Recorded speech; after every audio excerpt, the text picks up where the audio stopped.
Yeah, and welcome to my kitchen. Oh, I've got your present, like I get everyone. I didn't know what to get you really, because I know you've written books on addiction. I don't know whether you are addicted to anything. So I bought you. I thought I'd go safe, and I bought you a bottle of olive oil. No way. That's so nice. Do you cook? Thank you so much. I just read a book about why I need to start cooking. Well, there you go. You can, appallingly. So there you go. you can start with... Excellent. With it looks like a I posh literally bottle. need a bottle of olive oil, so this is perfect. Thank you very much. It's a posh one. That'll be good for your salad. Excellent. Do you drink or do you do anything like I drink that? a little bit, very rarely, but I do you? drink a little Oh, bit. good. Yeah. Well, I'm glad I didn't buy you anything there. When I spoke to you last week, you'd left Twitter for 3 months. Why? I do that throughout the year. I take about 6 months off just because it's really bad for you. It makes you stupider, and it repatterns the way you think. It makes you stupider. It lowers your attention span. There's some good things about it as well. But actually, for my book about depression, I went to the first ever internet rehab center in the United States. Wow. It's a totally fascinating place. It's called Restart Washington. It's just outside Spokane. I remember arriving at this clearing in the woods, right, and stepping out of the car, and it's this kind of wooden buildings. And I remember absolutely instinctively, with no irony, looking at my phone and feeling really pissed off that I couldn't check my email. And I was like, oh, wait, you're in the right place, right? Right. And it's this totally fascinating. I'm sure we can talk about it if you want. But yeah, it's just totally fascinating. Last year, I had 3 months, the whole summer, I was literally off the internet entirely. I'm going to write about this, so don't let me talk about it too much. But I was literally...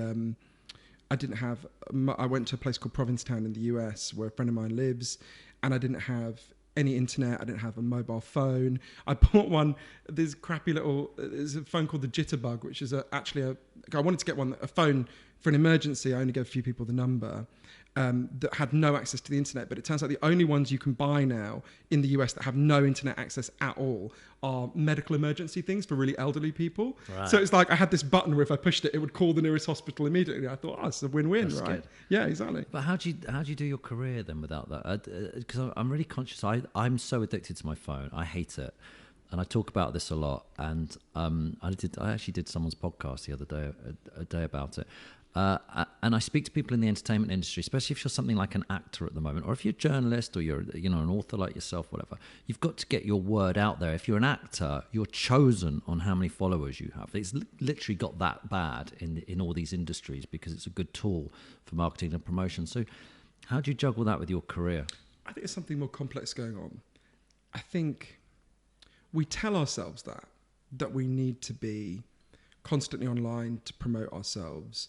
Actually, it's not true. I wouldn't have anything worth selling to anyone if I didn't take lots of time off to think deeply about things, to interview loads of people, to read, to do meaningful work, right? Social media is a good tool for selling the meaningful work you've done. If you're not doing any meaningful work, well, then you're just selling a lot of bullshit anyway. Do you know what I mean? Yeah. So if I'm this addled, unfocused person who isn't, doing really long interviews with people, reading all the stuff, thinking deeply, thinking about it again, going back and interviewing the people again, going to all these different places. If I'm not doing that for years, which is what I've done with both my books, I wouldn't have anything worth saying anyway. Now, once you've figured out the interesting things, you've identified the people who've done the important research, you've done all that, then you can have... But this idea that we need to be... Almost by definition, if you are constantly broadcasting, then you are not saying anything of value, right? I think of it as like a well. You build up this well of knowledge and interesting stuff and insights, and then you can, take cups out the well to offer to people wherever you want. But if you've taken all the cups out and you're kind of shoveling your cup into an empty well, then you end up just talking bullshit, which in practice is what almost all of social media is, right? Not all of it, don't get me wrong, and I'm on these things, and I actually quite like them when I'm on them in some ways, but yeah, I think you've got to step back in order to have something of value worth communicating. Sam Harris the other day said that Jack, what's his name? Who's Dorsey. Oh, Jack Dorsey, the head of Twitter, yeah. He said Sam Harris said Jack Dorsey should close down Twitter, and the last tweet should be, "Sorry guys, it was fun, but it didn't work." and he said he'd win a Nobel Peace Prize for it. And there's something in that, because it's not really working. It's just making us all angry and more aggravated. I know in my way, it makes me sadder and more miserable. We'll get onto that later because we'll talk about your book. Yeah, I think we have to understand there's a context in which that's happening.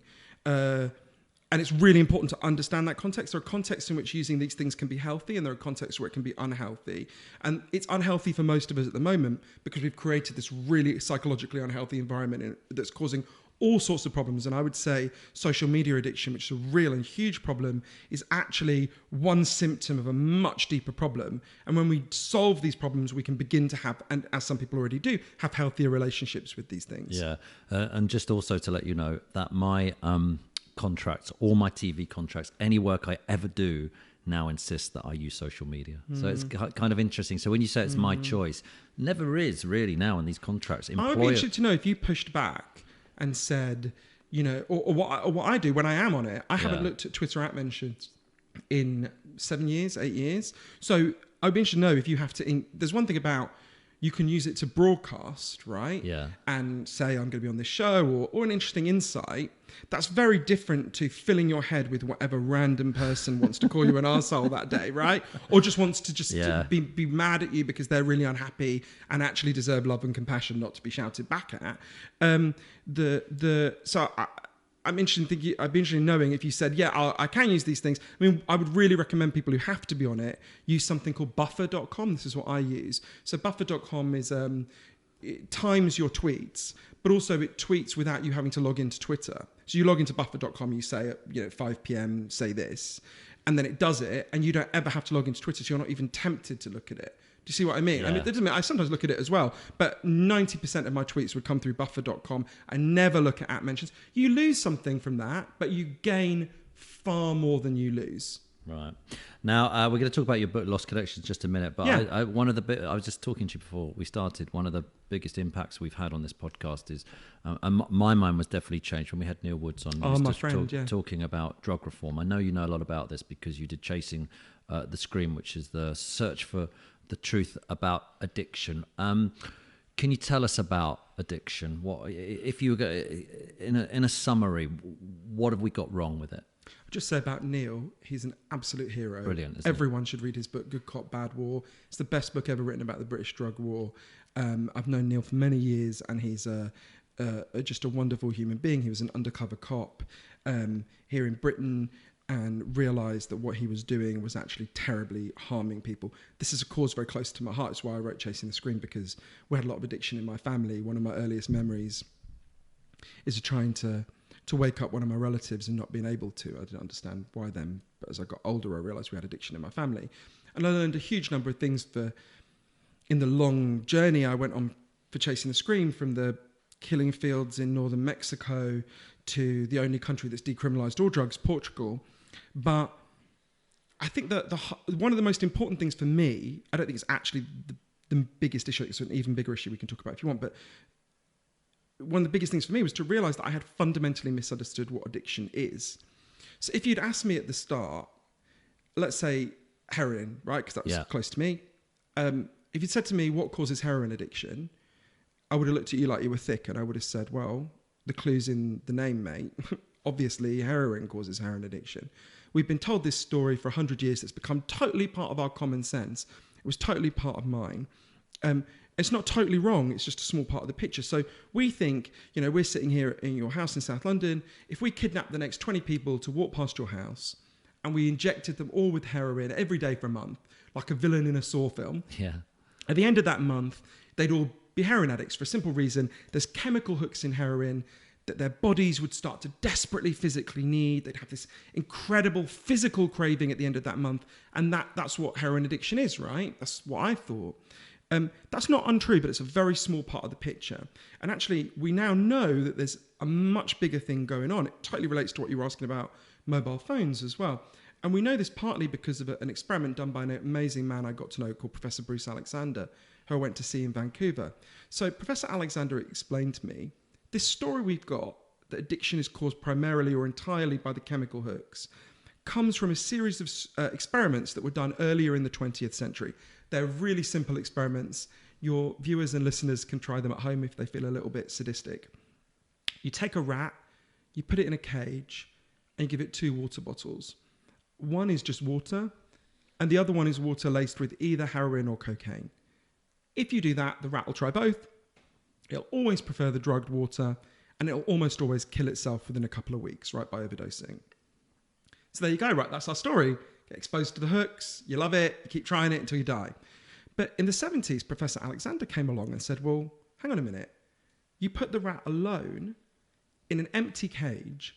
It's got nothing that makes life meaningful for rats. What would happen if we did this differently? So he built a cage that he called Rat Park, which is basically like heaven for rats. Mm-hmm. They've got loads of friends, they've got loads of cheese, they've got loads of coloured balls, they can have loads of sex. Anything a rat can want in life, it's there in Rat Park. And they've got both the water bottles, the normal water and the drugged water. And of course they try both. This is the fascinating thing. In Rat Park, they don't like the drugged water. They hardly ever use it. None of them use it compulsively.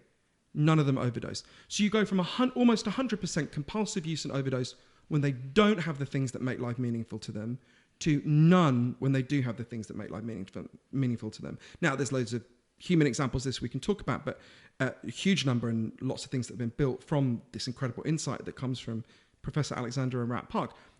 The heart of it, I think, is the opposite of addiction is not sobriety, although that's important to many people. The opposite of addiction is connection.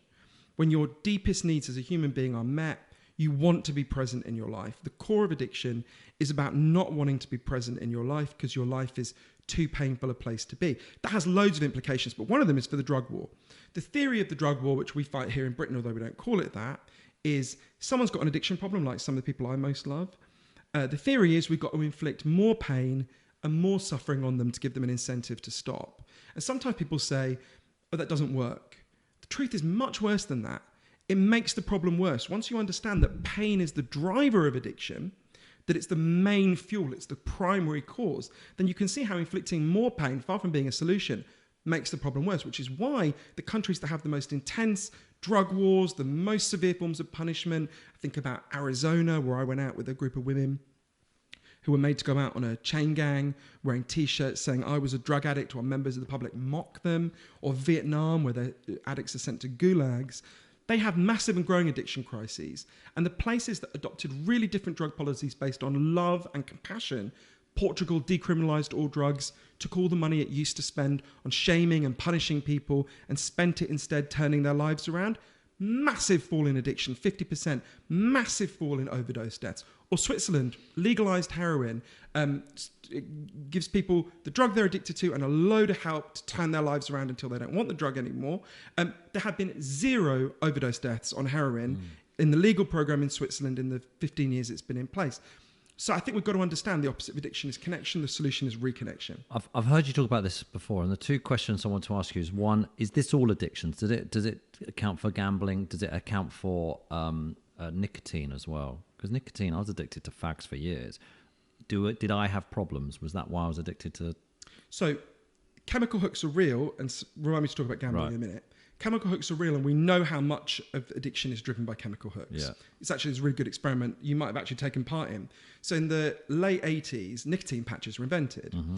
And we know the chemical hook in the chemical hook in tobacco that you become addicted to when you smoke cigarettes. Like my mother smokes 70 cigarettes a day. There's this amazing photo of me and my mum when I'm 6 months old. She's breastfeeding me, smoking and resting the ashtray on my stomach. Wow. And when I found Glaswegian parenting in the 70s, and when I found this photo about a year ago, showed it to her, she said, you were a fucking difficult baby. I needed that cigarette. She was totally unrepentant.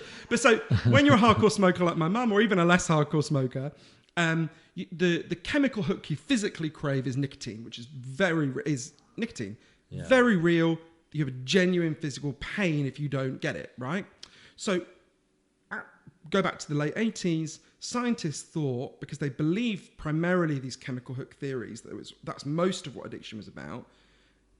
When nicotine patches were invented, they're like, great. We can give people all of the chemical hook they're physically craving without all this filthy cancer-causing smoke. Everyone's going to stop smoking. Mm-hmm. So loads of people use nicotine patches, and we know the US Surgeon General, the leading medical figure in the US, did a big report on this. What happened? 17% of smokers, given nicotine patches and a strong motivation to stop smoking, right? So if you deal with the chemical hook, 17% of people are able to stop. Really important to say that is not nothing, right? Yeah. That has saved hundreds of thousands of people's lives. Right. Chemical hooks are very real. Mm-hmm. But 17% is a hell of a long way from 100%. Okay. There's a load of other things going on.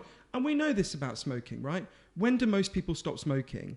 It's not when their wife leaves them, they lose their job, and they end up sleeping under a bridge, right? Yeah. In fact, that's when you smoke more. Most people stop smoking when their life is going well and they're feeling strong, right? Yeah, true. Now, what's going on there? And yet with other addictions, Yeah. what do? We say, okay, you're addicted to heroin, Okay. rather than saying, unlike Portugal and Switzerland, where they've had a huge fall in addiction since they did this, but we don't say, actually, clearly you're in a lot of suffering. We're going to help you to get your Right. life back to a decent place where you want to be present. What we do is we do the equivalent of your Yeah. wife leaving you, losing your house and all of that. So gambling's similar. You gamble because you're not happy with your life. So gambling addiction is written. We had gambling addiction in my family. It's something I've thought about a lot. Gambling addiction, I think, is one of the most interesting and helps us to understand. I'm just in Vegas actually, so I was thinking about it a lot there as well, because I'm doing some work or something in Vegas. So gambling addiction tells us something really profound about the nature of addiction. Professor David Nutt, you should have him on your show. Yeah, I know amazing him. guy. Yeah, I he's love him. brilliant. Yeah. I'll introduce you to him if you want. He's Oh, such a great please, person. So David Nutt's talked about this really well, I think. He says, gambling addiction tells us something really important about the core of addiction. Because obviously, you don't snort a roulette wheel. You don't inject a pack of cards, right? There's Yeah. no chemical hook in gambling. And yet, if you go to a meeting of GA, of Gamblers Anonymous, tonight, there'll be one near here, the people in Gamblers Anonymous are as addicted as anyone in the next room down at Narcotics Anonymous or in the next room down at Alcoholics Anonymous, right? If you can have all of the addiction and none of the chemical hooks, that tells us something about how we've overestimated the role of chemical hooks in addiction. It's not that there's no role. Yeah. There's a real role. Okay. It's important to stress that. Yeah. But we've taught, and this blew my mind. I remember first learning about this and thinking that's just not true. That can't be right. Britain is a great example, right? Here in Britain, if I step out of this interview and I get hit by a truck and I break my hip, I'll be taken to the nearest hospital. And it's quite likely I'll be given a lot of a drug called diamorphine. Diamorphine is heroin, right? It's medically pure heroin. It's much better than the shit you buy on the street. It's medically pure, right? If what we think about addiction is right, that it's caused by exposure to the chemical hooks, what should be happening to everyone in Britain who's been given diamorphine in hospital? Some of them are given it for quite long periods of time. If your nan ever had a hip replacement operation, your nan took a lot of heroin, right? If addiction was caused simply by the chemical hooks, loads of these people in British hospitals should be leaving and trying to score on the streets, right? Because they're exposed to the chemical hooks. This has been studied very carefully. It virtually never happens, right? And I remember reading that, thinking, how can that be? That can't be right. How could you have someone who's been given really pure, strong heroin in a hospital bed, they virtually never get addicted, and then you've got someone in the alleyway outside shooting up, using actually a much weaker, shittier form of the drug, and they do become addicted. But to understand that, which seems so weird if as I had, all you've been told is the chemical hooks theory, that makes no sense. But if you understand what Professor Alexander discovered, which partly led to the changes in drug policy in Portugal and Switzerland, and has had all this amazing effect all over the world, and he's such an incredible human being. When you understand that different way of thinking, it makes perfect sense, right? Person in the hospital bed, most likely your nan went back to her life where she had all sorts of connections and meaning and purpose. The person in the alleyway has been, very often through no fault of their own, has been cut off from those things. The person in the hospital bed wants to go back to a life where they want to be present. The person in the alleyway is in such deep pain and their environment is so catastrophic that they don't want to be present in their life. And they're not wrong to be in deep pain. Do you see what I mean? Yeah, I just find that hard with gambling because I know quite a few people who gamble a lot. And I look at them and I don't see what I see when I think of a heroin addict or a alcoholic. I see someone who's just going, I'm addicted. For me, it just feels different in my mind, but you're telling me it's not. It is, well, it's different in that, in the same way we all know different kinds of alcoholics. Yeah.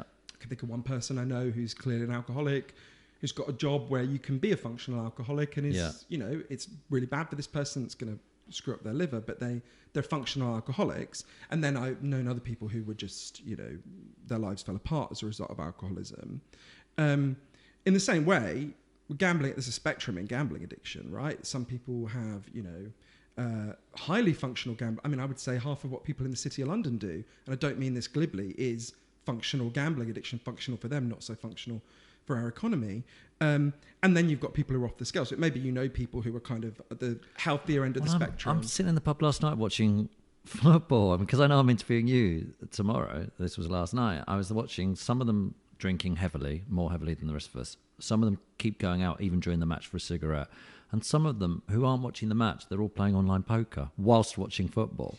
And like non-stop watching and playing and watching and playing. And it's like one of them went to the toilet and said to his mate, can you just carry on playing this for me whilst and I was thinking, wow, this is like a really major addiction here. Meanwhile, there's another guy in the corner of the room who's looking at Tinder, constantly swiping. I just thought this is this mad world we live in where no one's actually here, apart from a couple of us watching the game. I had a real epiphany about that weirdly in Graceland, Elvis's house, where I took my nephew, for some reason loves Elvis, I never understood why. So I took him, I've been promising for years to take him. So last year I took him to Graceland, and we, I'll never forget this. When you arrive in Graceland, they don't have there isn't a physical person to show you around. Yeah, I've been there. It's smaller than you think, isn't it? Yeah, it is weird. It's a weird, it's like a weird North Korean thing because there's no pictures of fat Elvis. It's never. There's this weird kind of. It's bizarre. So you get this kind of bizarre story of his life where it's like he's born, he's perfect, he has this perfect life, and then mysteriously he dies at the age of 42 for reasons no one mentions. Yeah. Right? But it's a bizarre experience anyway. But you turn up. I don't know if it's like this when you were there. They give you an iPad and you put in the iPad and it was an iPad, but it was like a little Walkman thing. Right. Yeah. So it guides you around. Yeah. So every room you're in, there's someone talking to you in your ear, like a recorded person. And in front of you, there's a representation of whatever room you're in, right? Yeah. So we're in the jungle room. Jungle room's the best. How thick is that pile carpet? It's unbelievable. It's amazing. It's like green carpet everywhere on the walls love of Elvis's it. Yeah. taste. It's It's perfect, just right? great, yeah. So we're in the jungle room and this guy, and everyone in there is literally just looking at the iPad, right? And this guy turns to his wife and said, hey, honey, this is amazing. If you swipe left, you can see the jungle room to the left. And if you swipe right, you can see the jungle room to the right. And I laughed out loud because I thought he was joking. And she suddenly starts doing it. And I suddenly realized they're not joking. And I turned to him and I said, but sir, there's an old-fashioned form of swiping you can do called turning your head because we're actually in that room. Look, it's all around.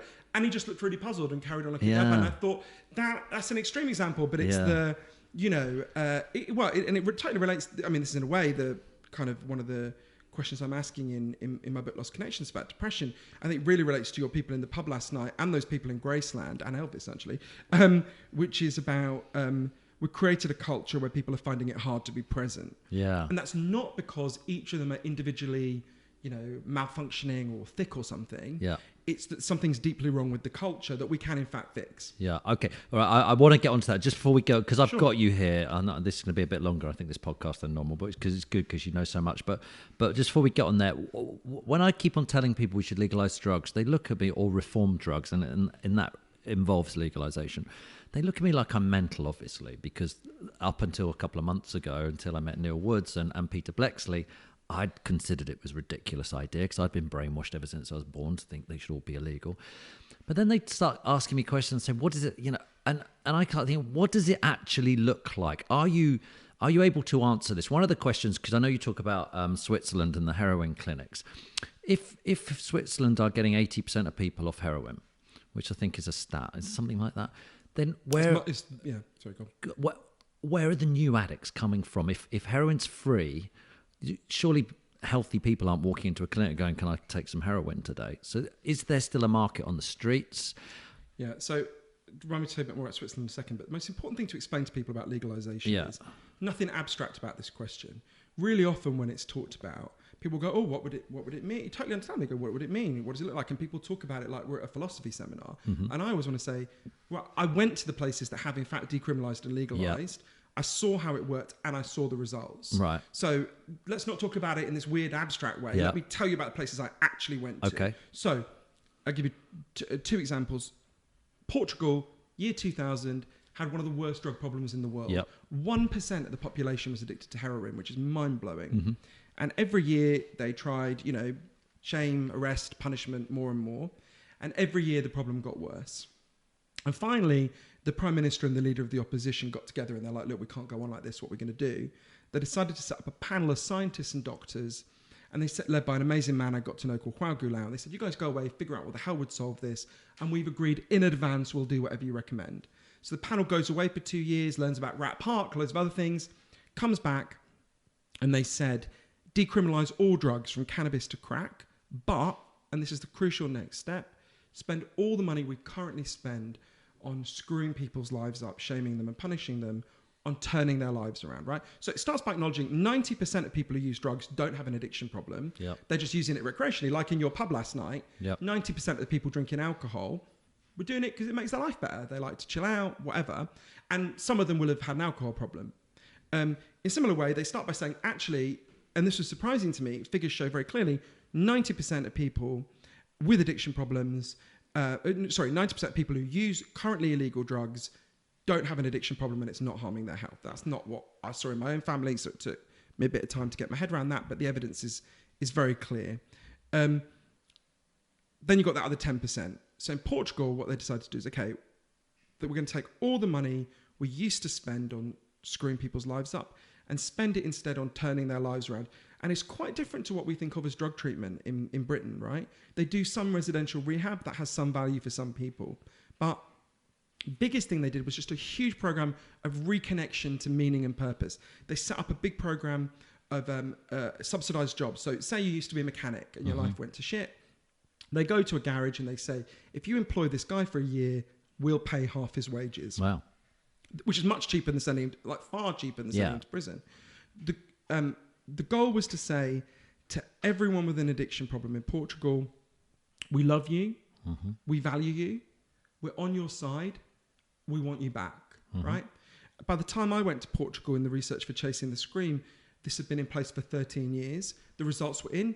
Biggest massive medical study, the British Journal of Criminology published it, found there had been an enormous fall in injecting drug use, in addiction. But what does it look like? So I'm want to go out with you tonight, and we go, let's go and get some drugs. So it's important to understand the difference between decriminalisation and legalisation. Right. So decriminalisation is where you stop punishing users and people with addiction problems, but they still have to go to criminal gangs to get their drugs. Right. Legalisation is where you open up. So that's Portugal. Yeah. So legalisation is where you open up some legal route to get the drug. The way I would put it is, Portugal shuts down Orange is the New Black, and legalisation shuts down Breaking Bad, basically. Right. So if you understand what legalisation looks like, and I think it's really important to understand this, it's really important to understand legalisation means different things for different drugs. Right. In the same way, I'm not quite sure what the rules are in London now, but it's legal in Britain to own a dog, a monkey and a lion, but the rules are really different, right? You and me could just go and buy a dog now. A monkey, I think we probably need a license, and a lion, they come and inspect your house and make sure you're not a crazy person, right?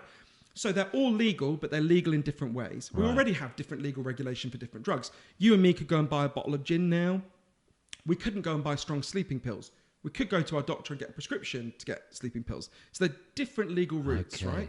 So when you say you want to legalise all drugs, some people understandably think, what, you're saying there should be like a heroin and meth aisle in Boots? You're mental, right? No one, maybe there's some really extreme libertarian who's in favour of that. I'm not. I've never met anyone in the drug reform world who's in favour of that, right? Okay. So if you want to know what legalisation actually looks like, I was just in Colorado 2 weeks ago, maybe a little bit more than that now. Colorado legalised cannabis. Yeah. You've got to be over 21. You go in, you can only buy a certain amount. It's the amount of THC in it is capped so that you're not in the same way that the amount of proof alcohol is capped. And what have been the results? There's been a fall, not a huge fall, but a real fall in teenagers using drugs, because it turns out drug dealers don't check ID. Legal licensed businesses do. There's been a huge increase in tax revenue. There's been a huge fall in organised crime in Colorado. And the support has massively gone up. So when they voted to legalise, 55% of people voted to legalise. Now 70% of people support the legalisation. The governor, John Hickenlooper, who opposed it at the time, now supports it, says it worked quite well. So that's one model of legalisation. That's one model of legalising cannabis. There are others, but for the sake of it, let's just put that as a model for legalising cannabis, right? A bit like alcohol. We all know how alcohol, I would actually tighten up some of the alcohol laws in Britain, but set that aside. Okay, legalising heroin means something very different.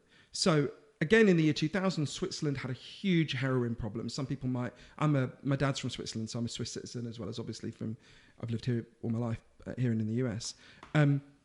So Switzerland had this nightmare problem, massive heroin crisis. You might remember like these images of people like injecting in the neck in their public parts, like really grim scenes. Again, they tried punishing everyone, all of that. Didn't work. Then they got their first ever female president, who I got to know well later, a totally incredible person called Ruth Dreyfus. And Ruth explained to Swiss people, when you hear the word legalization, what you picture is anarchy and chaos, right? What we have now with prohibition is anarchy and chaos. Yeah. We have unknown criminals selling unknown chemicals to unknown drug users, all in the dark, all filled with violence and disease and chaos. Legalization, she said, is the way we're going to restore order to this chaos. So how does it work? If you've got a heroin problem, you're assigned to a clinic. I spent some time as a journalist in the one in Geneva. It's very revealing, by the way. The former president, Ruth, lives opposite this clinic. I think tells you something. So you're assigned to the clinic. You have to go at 7 o'clock in the morning because Swiss people believe in doing things barbarically early. It's a constant argument between me and my dad. You turn up, you go in, you're given your heroin there. It's medically pure heroin. They'll give you any dose you want except for one that will kill you. You inject it there. You can't take it out, partly because they don't want you to sell it on and partly because they want to make sure you're okay. You inject it there with a nurse or doctor watching you. And then you leave and you go to your job because you're given loads of support to find work, to find housing, to get therapy. And there were loads of things that surprised me in the Swiss program, right? And spending so much time there. One was, like I say, they'll give you any dose you want and you can stay on that dose as long as you want, right? There's never any pressure to cut back. And yet, when I went there, it had been in place, that particular clinic had been there for 12 years. And there was like 3 people who were still in the program from the start who were there. And I was like, but that doesn't fit with what we've been told about addiction, right? We've been told the drug takes you over, you need more and more of it. Why, if you had an unlimited free supply, would you cut back and stop? Almost everyone does cut back and stop in that program.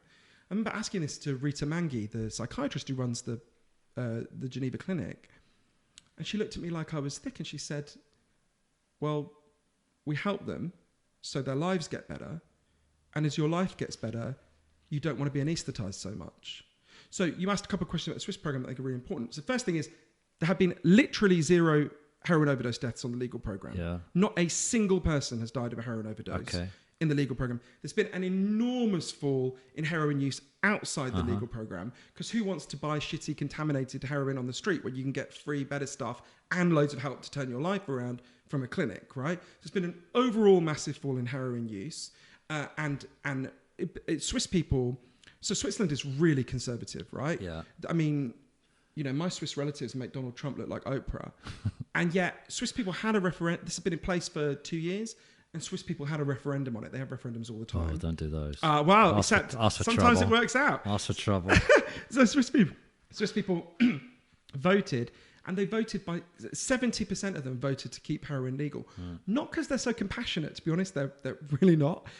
It was that crime fell so much. Are there any new addicts, though? Yeah, of course. So you can still buy it on the street?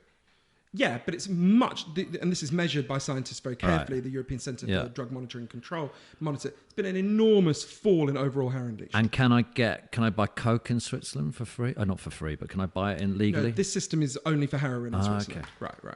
Now, we need to experiment with other models. People are interested in this should look at the Transform Drug Policy Institute, who are doing completely amazing work on, okay, so we've got working models of how we legalise cannabis. That's not the only one that I want to mention, but it's one that's easiest for people to get. We've got working models for how you legalise heroin. Both of those have had outstanding results. Right. We've got a working model in Portugal of how you decriminalise everything, but we haven't yet got working models of how you legalise things like MDMA or cocaine. We need to cautiously experiment because we've had 100 years of the whole world doing it one way. And I think even the people, you know, you'd be hard pushed to find anyone who wouldn't say, the one thing you can say in defence of the drug war is we gave it a fair shot. I feel, right? Do you know what? I feel so stupid for the way I've thought about it for all these years. No, but you shouldn't. I should, because I've been completely brainwashed and never once considered the other side of it, even though the evidence is there with Al Capone and prohibition, where it was just a disaster, and yet we're still doing it now. It's insane that we're doing that. I've developed this slightly unlikely friendship with Pablo Escobar's son, Sebastian. I met in Buenos Aires a couple of years ago because he's got the same publisher as me in Latin America, he's a completely incredible person. But I never forget Sebastian in a Burger King in Buenos Aires saying to me, you know, the only thing my dad really feared was drug legalization, right? That's if amazing. drugs had been legal, my dad would have been a used car salesman and none of you would have heard his name. And this is one of the things about the drug war, and that was kind of sobering for Chasing the Scream, going all over the world learning about this, is this is a policy that has harmed people in so many different ways. Think about these stabbings in London. That's all I can think about. After interviewing Neil, was all I can think about is that on the you know, you've got Ross Kemp. He's basically going on TV going, should we arm our police? Should we give them AK-47s now? Because basically the drug gangs have them. It's no one else is walking around with these things. Explain to people why this violence is happening, right? It's really important because it takes a moment to get your head around. It's a bit like the addiction thing. You've got to change your perspective a bit. So, best way to explain it to someone is how the act of prohibiting drugs is causing a lot of this violence. Not all of it, but a lot of it. If you and me went out of here now to your nearest, off license and tried to steal a bottle of vodka, right? Yeah. And the guy who runs that off license catcher woman catches us. They'll call the police. Police will come and take us away. So that off license doesn't need to be violent. They don't need to be intimidating. They've got the power of the law to uphold their property rights, right? Okay, now imagine we decided we're going to steal a bag of weed or a bag of coke, right? Or a bag of heroin. Obviously, if the guy is selling that in this neighbourhood, and I'm sure there is one, even though we're in a fancy part of London, if he catches us, obviously he can't ring the police, right? The police will come and arrest him. He has to fight us. Now, as I know from all the drug dealers and Mexican drug gangs I spent time with for my book, Chasing the Scream, if you're a dealer, you don't want to be having a fight every day, right? You want to establish a reputation for being so frightening that no one would be so foolish as to fuck with you, right? Yep. And in fact, in an illegal market, you can't, you establish your place in that market through violence. Yeah. You fend off your rivals through violence. As Charles Bowden, brilliant American writer, put it, the war on drugs creates a war for drugs, right? And if you want to know how much of that violence is caused by prohibition, ask yourself, where are the violent alcohol dealers? Does the head of Smirnoff go and shoot the head of Heineken in the face, right? Exactly as you mentioned. Exactly that happened under alcohol prohibition, right? Wasn't it you who said if you make rice illegal, people will start fight? Was it you who said that? Of course. In fact, I'll give you an even more ridiculous example. I've got I spend a lot of my time in the US, and I've got a friend, I better not say who it is, but I've got a friend who has got a boyfriend who's a complete kind of hippie-ish person. He's lovely and into lots of good things, but he likes raw milk. You know, you can't buy raw milk in the US. So you've got to buy it's got to be pasteurized. Okay, I didn't know that. No. Yes, because for very good reasons you can't buy raw milk. Right. But because of all these Brooklyn wankers, there's basically a huge illegal market in raw milk in Brooklyn. And one day, me and my friend, we went to go and buy his boyfriend's milk because I was chatting to him about something else. Go to the street corner, and there was this woman who was about 60, kind of, the kind of person you would imagine would be into raw milk, who sells it. And she was crying when we turned up, and we were like, what happened? And someone had come along and just robbed all the raw milk. They'd come up and just basically said, fucking give it to me, and threatened to pick her up. They'd taken it all, right? And I thought, she's learning the first rule of the prohibited market. Get yourself an AK-47. You can't look like you and be handling large amounts of valuable prohibited products, unless you right? get a gun. So, I mean, you mentioned rice as if it's a joke. Literally, if you ban milk, there will be a war for milk, right? There'll be, there isn't quite a Pablo Escobar of raw milk yet because there isn't actually that much demand for raw milk. But if there was comparable demand, we'd have a comparable war for it. It's not about the substance, right? Now, the substance has all sorts of challenges, don't misunderstand me, but the core is about prohibition. And if you want to know how much of that violence we can end, Professor Jeffrey Myron at Harvard did a really good graph for this. Murder rate in the 20th century in the United States massively spikes up when alcohol is banned. When does it fall like a rock? The day alcohol is legalized again. That day. Doesn't massively spike up again until we have the intensification of the war on drugs. So we're doing this podcast now. There was a kid murdered in Birmingham, stabbed to death. These, as Neil would said, it's all connected in some way to this horrible gangland, this violence we've got going on in our streets. So if you want to stop that, we need to start thinking about drug reform. I think we've got to say it's really important. Not every kid who's being stabbed is being stabbed in a war for drugs. So a lot of them are, though, and there's actually been some good. But good looking at but isn't it also creating the violence these people? They're more violent. There's more violence around them, so they're thinking in a more violent term. So that's why it's sort of totally right. There's a sociologist called Philippe Bourgeois who says it creates a culture of terror. Right, the war on drugs creates a culture of terror. that then if you're on a battlefield, you're gonna, Yeah. you're gonna pick up a weapon, right? So everyone in Mexico, those places where the drugs are, that see the violence constantly, and they're slightly more. What does he do, by the way, Pablo Escobar's son? Well, he works in shoes and t-shirts now, but he's also, I'm not sure I'm meant to talk about this, but he's engaging with various kind of projects that would be about his dad. Sebastian is an incredible person.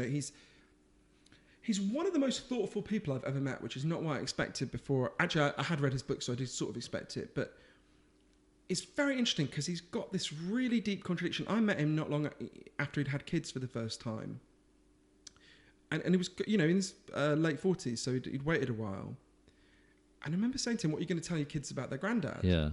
And he said, because he's really truthful about this, he says, my dad was a really good dad to me, and I've met my father's victims, and he did terrible things. And I work really hard to reconcile those things, right? And he said, I want my children to love their grandfather, and I want them to be nothing like their grandfather.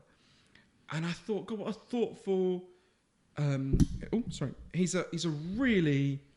I wouldn't like to be Sebastian's shrink. God, he used to be called Pablo Escobar Jr., but obviously that's not his name anymore, because you don't want to be in the airport going, Pablo Escobar, please come to gate 2. If you're listening to this or watching this, I think this is going to be a long podcast. But you're all right with that, aren't you? Of course, yeah, because I want to talk about your book because it's really important. It's called Lost Connections. I've had depression, and this really hit home with me. Some of the stuff in here, and it really made me have a look at my life in a different way. I'm under the belief that I don't suffer from depression. It's just a part of my body telling me that or my mind telling me that there's something wrong. That is what I've come to the conclusion of whilst doing this podcast for all these years. And I think your book is going some way to confirm that. But before you explain it, I just want to say on the front of your book, Elton John says, this amazing book will change your life. And Hillary Clinton says, wonderful. How the hell have you got Elton John and Hillary Clinton? Obviously, I wanted them to form an a cappella group where they sang tributes to the song, but Hillary wasn't up for it. You know how it is. How have you got those two on the front of your book? I was really lucky. I just got a letter from Hillary Clinton, this amazing letter about the book, which I shouldn't talk about because it's a private letter, but it really, really moving. And one thing that's really moved me is that, and surprised me, to be honest, about both books actually, is the crazy range of people who've connected with them, right? So, for example, to give you an example of someone I really was not picturing when I wrote my book, Tucker Carlson, who's the leading host on Fox News, I know, has been one of the, I'm sure you can guess, has really different politics to me in all sorts of ways, has been one of the biggest champions of the book, as well as Hillary Clinton, so it's been, how would I put it? Depression cuts across all divides. Do you know Elton John? Yeah. You just sound like a dick if you talk about these things, right? You know how. No, it is. I like it. I've not met Elton John. What's he like? Well, obviously, you're going to say he's good. He's a very clever, very observant person. But his life is so. You talk about in the book about how we're all going through life at the moment. His life is so removed from all of ours. I mean, if he's suffering depression, it's a completely different sphere to the way to what the rest of us are operating in, isn't it? I don't think so. I actually think I don't want to talk about it specifically. Yeah, let's not talk about. Let's move on from Elton John because that's not fair on you. And I know I don't want to talk about Elton John. That's not fair on you. So let's talk about depression. We could do a little duet of "Don't Go Breaking My Heart," right? I'll be Kiki D. Exactly, amazing. I did once ask Elton if I died, would you come and sing at my funeral? And he said, if it was a really slow week and I happened to be nearby, maybe. Nice. Okay, what is depression? Well, this is totally the mystery that led me to write Lost Connections, right? There were these two mysteries that were really hanging over me. The first is, I'm 40, I just turned 40 this year. Every year that I've been alive, depression and anxiety have risen in Britain, the US, across the Western world, right? I was thinking, well, why? Why is that happening? Why are so many of us finding it so much harder to get through the day, right? And I want to understand this for a more personal reason like you. I'd had depression. I remember when I was a teenager going to my GP and saying, I think the way I put it was that I felt like I had pain leaking out of me. and I couldn't control it. I couldn't regulate it. I actually read a lot of books. It was the time there was a lot of talk about depression, so I'd read about depression. Yeah. I had a story in my head about what depression was. But then my doctor totally reinforced that story. My doctor told me a story about why I felt this way. He said, okay, you've got depression. And he told me this story that I now realise, not totally wrong, but it was really dangerously oversimplified. My doctor said, we know why people get like this. There's a chemical called serotonin in people's brains that makes them feel good. Some people are naturally lacking it, or they have some kind of chemical imbalance. You're clearly one of them. All we need to do is give you these drugs, you're going to be fine. So he gave me an antidepressant called Seroxat. And I did feel much better when I started taking it. I remember I felt immediately better in that, which obviously isn't a chemical effect, immediately better to be given a story, to be given a way to understand this, that wasn't, it's your fault or whatever. And then the drug, I felt significantly better when I started taking the drug. Then a couple of months later, this feeling of pain came back. I went back to my doctor. He said, clearly I didn't give you a high enough dose, gave me a high dose. Again, I felt a bit better. Again, the feeling of pain came back, and I was really in this cycle of taking higher and higher doses until for 13 years I was taking the maximum dose you're allowed to take, sometimes actually even exceeding that by getting it from other places, at the end of which I still felt like shit. And I was asking myself, okay, well, according to this story that I'm being told, I'm doing everything you're meant to do, but I don't feel so good, and I can see more and more people are becoming like me. There must be something else going on here, right?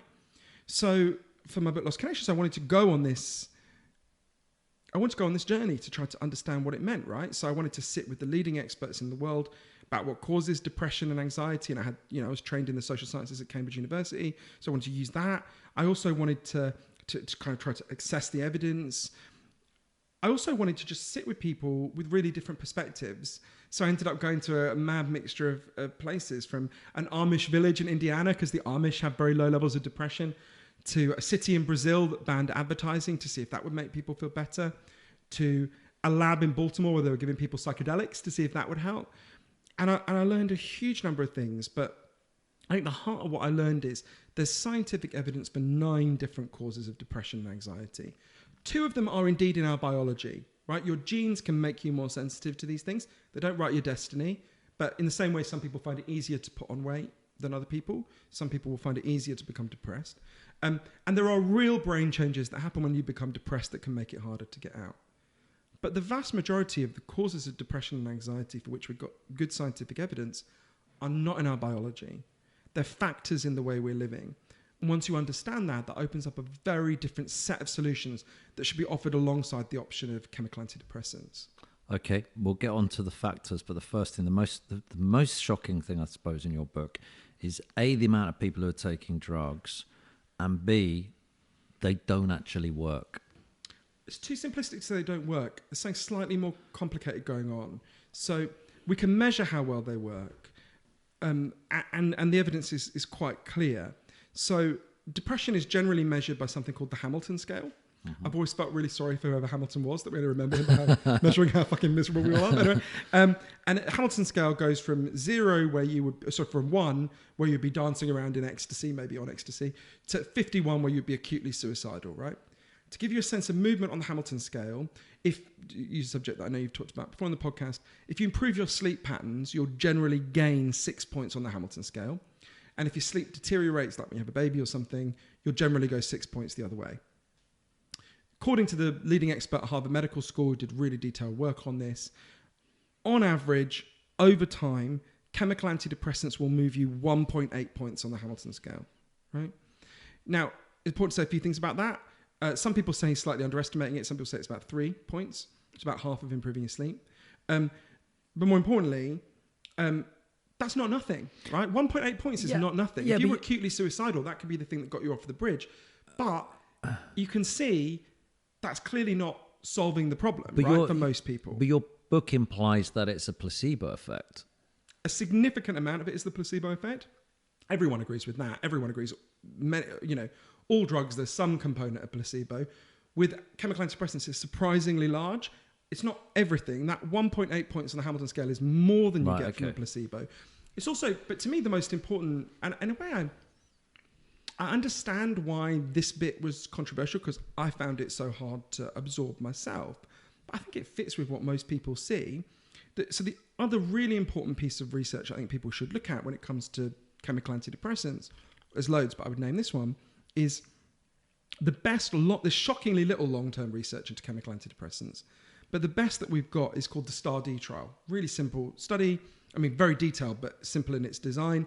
You just get a load of people who go to their doctor and say, I'm depressed, will you help me? And you follow them over time. What kind of help do they get? And do they stop being depressed?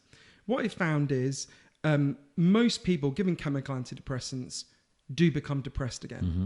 Don't mean there's no value in these chemical antidepressants. There's some value. 1.8 points on the Hamilton scale is worth having. But you can see, and you can see it by looking around you. For the last 30 years, every year we've massively increased chemical antidepressant prescriptions. And every year depression and anxiety have continued to rise. Doesn't mean the chemical antidepressants aren't taking the edge off for some people. They are. But it's clearly not solving the problem, right? You said it's worth having, so you think for some people. Oh, for some people. Yeah, all right. Not for a lot of people. Right. But for some people, okay. In the short term, there's good evidence that it's a little bit better than placebo, and that's not nothing, Okay. right? But that's been our this thing which is relatively modest at best has been our primary and main response to a massive and growing crisis, right? It's like you've got a huge amount of water coming in through a hole in the ship's hull, and we've got these little teacups that we're throwing some of the water out. Mm-hmm. Well, okay, that's worth something, but we've got to deal with the hole in the ship, right? Mm. We've got to deal with the reasons why people are depressed and anxious in the first place. And one of the things, just to say in relation to that really helped me to think about this, I found that really challenging. I actually started writing this book, researching it, before I wrote Chasing the Scream, mm-hmm. and I stopped because I found those things that I learned so upsetting and so destabilizing. If you've got a story about your depression, even if it's one that doesn't work very well, and the chemical imbalance story didn't work very well for me because it doesn't graph very well with the reality for anyone, at least I felt like I knew where I was, right? Yeah. All right, so I've been through that journey. Yeah. Journey. That sounds very because been through the journey. You went through the journey, I went Tim? through the journey. How was your journey?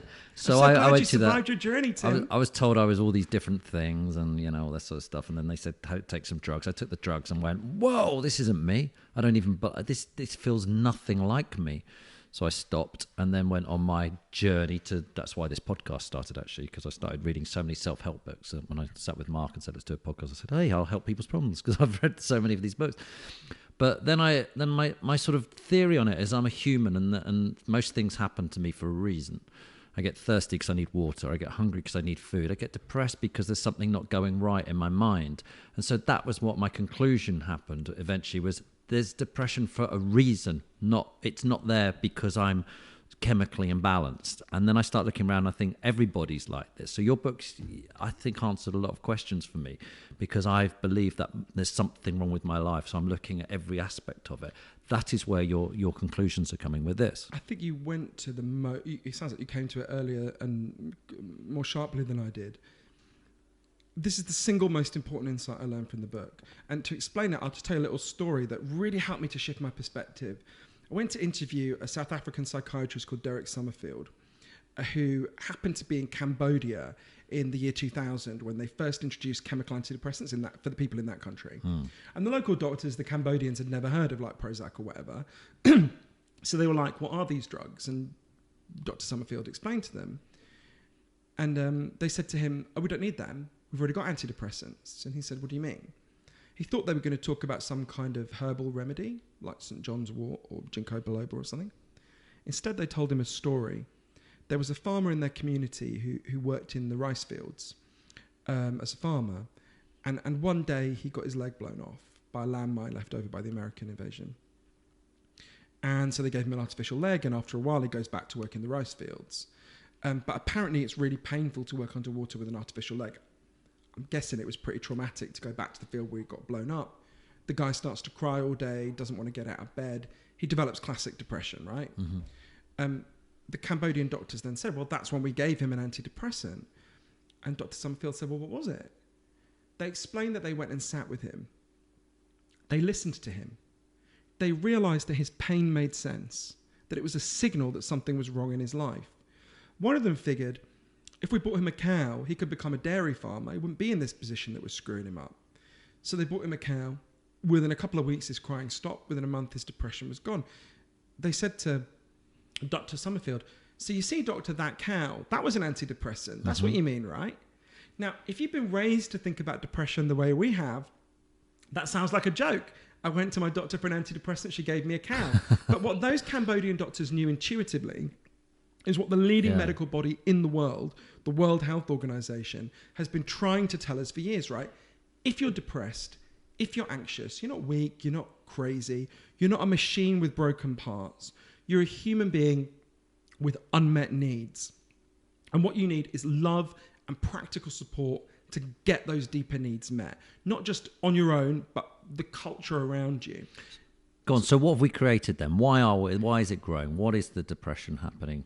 Why is it happening? Sorry. So I learned about lots of factors. There's not just one thing. There's a whole range of things, all of which there are solutions for, right? Some of them are big solutions, some of them are small solutions.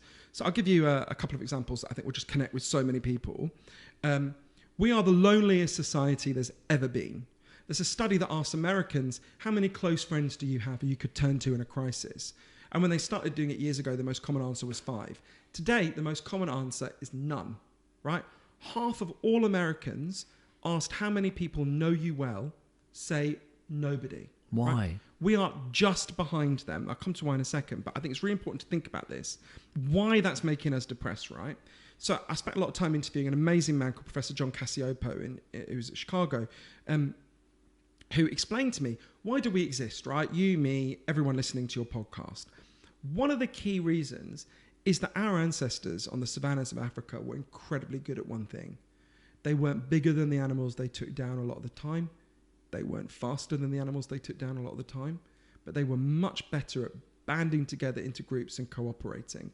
This was our superpower as a species, right? We could band together and be stronger together than we were apart. Just like bees evolved to live in a hive, humans evolved to live in a tribe. We are the first humans ever to disband our tribes, right? To tell ourselves stories that you should do it alone, you should go alone, you're better off on your own, you know, turning to other people. We even pathologize turning to other people, calling it like codependency or whatever. And so Professor Cassiopo showed 2 things. 1, loneliness causes depression. 2, loneliness has massively increased, right? Yeah. So one of the factors that clearly helps us to understand this rising depression and anxiety crisis that we're facing. Again, you can see how telling an acutely lonely person of actually knowing to do, this is the problem. If I think back to what my doctor told me, and my doctor told me it was a decent person who told me it with the best of intentions. There's no, it's not wickedness or anything. Actually, loneliness wasn't particularly my problem, but let's imagine I had been acutely lonely. What you're told when you're told your depression is just a chemical imbalance is that your pain doesn't mean anything, right? It's like a glitch in a computer program. But the most important thing that we need to understand is exactly that insight that you came to, Tim, that your pain is meaningful. It is there for a reason. That reason can be hard to detect. You know, that it's not always obvious what those reasons are, especially if you live in a culture that's led you to think in these very dysfunctional ways about all sorts of things. There's lots of good things about our culture as well, obviously. So I think you're totally right. And, you know, one of the heroes of my book is this amazing doctor who acted on this insight, right? So you should totally have him on. Sam Everington is a GP in East London where I lived for a long time, though sadly he was never my GP. And Sam was really uncomfortable because he had loads of patients coming to him with depression and anxiety. Yeah. Like me, he's not opposed to chemical antidepressants. He thinks they have some limited role to play, real but limited role to play. But he could see a couple of things. Firstly, most of his patients were depressed for perfectly understandable reasons. And secondly, most of the people he gave antidepressants to got a bit of help, but were still depressed, right? So he decided to pioneer this different approach. It's now spreading all over the world. One day, a woman came to see him, who I got to know later, called Lisa Cunningham. Lisa had been shut away in her home with crippling depression and anxiety for 7 years. And Sam said to Lisa, don't worry, I'll carry on giving you these drugs. I'm also going to prescribe something else. There was an area behind the doctor's surgery that was known as Dog Shit Alley, which gives you a sense of what it was like. Nice. Sam said to Lisa, what I'd like you to do is come and turn out a couple of times a week at Dog Shit Alley. I'm going to come too. I've been quite anxious. We're going to meet with a group of other depressed and anxious people. We'll figure out something to do together so we won't be lonely and we won't feel life is meaningless, right? The first time the group met, Lisa was literally physically sick with anxiety. She vomited. But the group starts talking. They're like, what can we do? These are inner city, East London people, don't know anything about gardening. They're like, oh, we could teach ourselves gardening. We could learn gardening. They start to look at YouTube. They start to read books, start to learn about gardening. They start to get their fingers in the soil. They start to learn the rhythms of the seasons. There's a lot of evidence that exposure to the natural world is a really powerful antidepressant. But something even more important happens. They start to form a tribe, right? They start to care about each other. If one of them doesn't show up, the others are like, oh, where's Lisa? Let's go look for her. So what of the majority, what are the people who are depressed? What have we created then? What have we've created fake, lonely societies where we're not actually meeting with people. And well, the way Lisa put it to me was, as the garden began to bloom, we began to bloom. There was a study in Norway. Yeah, but what was happening to her before that? What was happening? Why was she lonely? Because we all go to school, we all meet people, then we all go down to the pub and we all do this. So we're all meeting people, but yet we're still feeling alone. Why is that? There's a big debate about why loneliness has increased, and the honest answer is there's loads of theories and no one really knows, because you can't really do random trials where you check. But go on. There's a very deep individualism in this culture, right? Yeah. We are taught, I think it's related to one of the other causes of depression and anxiety. I say related to, I don't want to go too far. I don't think it's the full explanation. I think there's good evidence it's a partial explanation, right? So we all know that junk food has taken over our diets and made us physically sick, right? As you can see from my chins, I don't say so with any sense of superiority. I remember having this moment, I think it was in the book, where I remember it was Christmas Eve 2009. It makes it even sadder. This is Christmas Eve. And at lunchtime, I went to my local KFC in the East End. And I said my normal order, which is so disgusting, I won't even repeat it. And I don't do this anymore. And the guy behind the counter said... We really want to know now. I'm not going to say it. The guy behind the counter said, oh, Johann, I'm really glad you're here. And I was like, right. He said, wait a minute. And he went off behind the chit fat fries and everything. And he came back with the other two members of staff who were working that day and a fucking massive Christmas card in which they'd written to our best customer. Oh no! And they'd all written these loving tributes. And I was like, and one of the reasons my heart sank is I thought, this isn't even the fried chicken shop I come to the most, right? So we all know, right? Processed junk food appeals to the part of us that wants nutrition, but actually fucks us up in all sorts of ways, right? There's really good evidence that something very similar has happened with our values.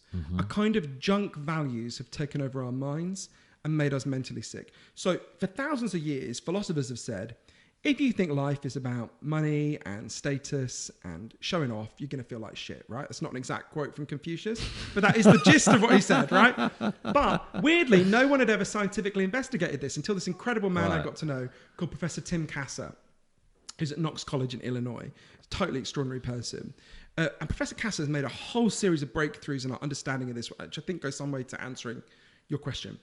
So Professor Kasser showed every human being you've ever met is a mixture of two kinds of motivation, right? So imagine, I'm totally unmusical, but imagine you play the piano. If you play the piano in the morning because you love it and it gives you joy, that's what's called an intrinsic reason to play the piano, right? You're not doing the thing to get anything out of it. You're just doing it because that is a moment you love that gives you joy and feels satisfying.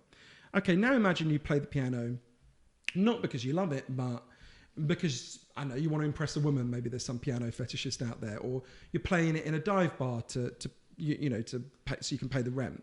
Or, your parents are massively pressuring you because it's their dream that you'll be a piano maestro, right? That would be what's called an extrinsic reason to play the piano. You're not doing it because you love it. You're doing it to get something out of it further down the line, right? Now, we're all a mixture of intrinsic and extrinsic motives. Obviously, you have to be to get through life. But Professor Kasser showed some really interesting things. Firstly, as a culture, we have become much more driven by these extrinsic values. We've become much more driven by worrying about status, showing off, how we look to other people in a kind of external way. He also showed the more you are driven by these extrinsic values, which I think are a bit like junk food, the more likely you are to become depressed and anxious, right? By quite a significant amount. Just like if you in some ways, I remember first learning this and thinking, a weird mixture of, in some ways it seems really obvious, right? Banal.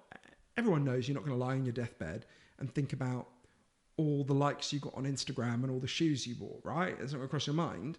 You're going to think about moments of love and connection and meaning in your life. But as Professor Casa put it to me, we live in a machine that is designed to get us to neglect what is important about life, right? We live in a machine that is designed to get us to think from the moment we're born, you don't feel good? Treat yourself. You know, the solution is go and spend, go and buy things, display them on social media, show off. We've been taught to seek happiness in these places that actually do not reward us very well, and in fact lead us away from the things that make us happy. Does that make sense? You look at No, yeah. I just so many thoughts coming into my mind as you're saying this. It's like it's what we're creating is this really weird thing with like just even a WhatsApp group. I'm on various WhatsApp groups.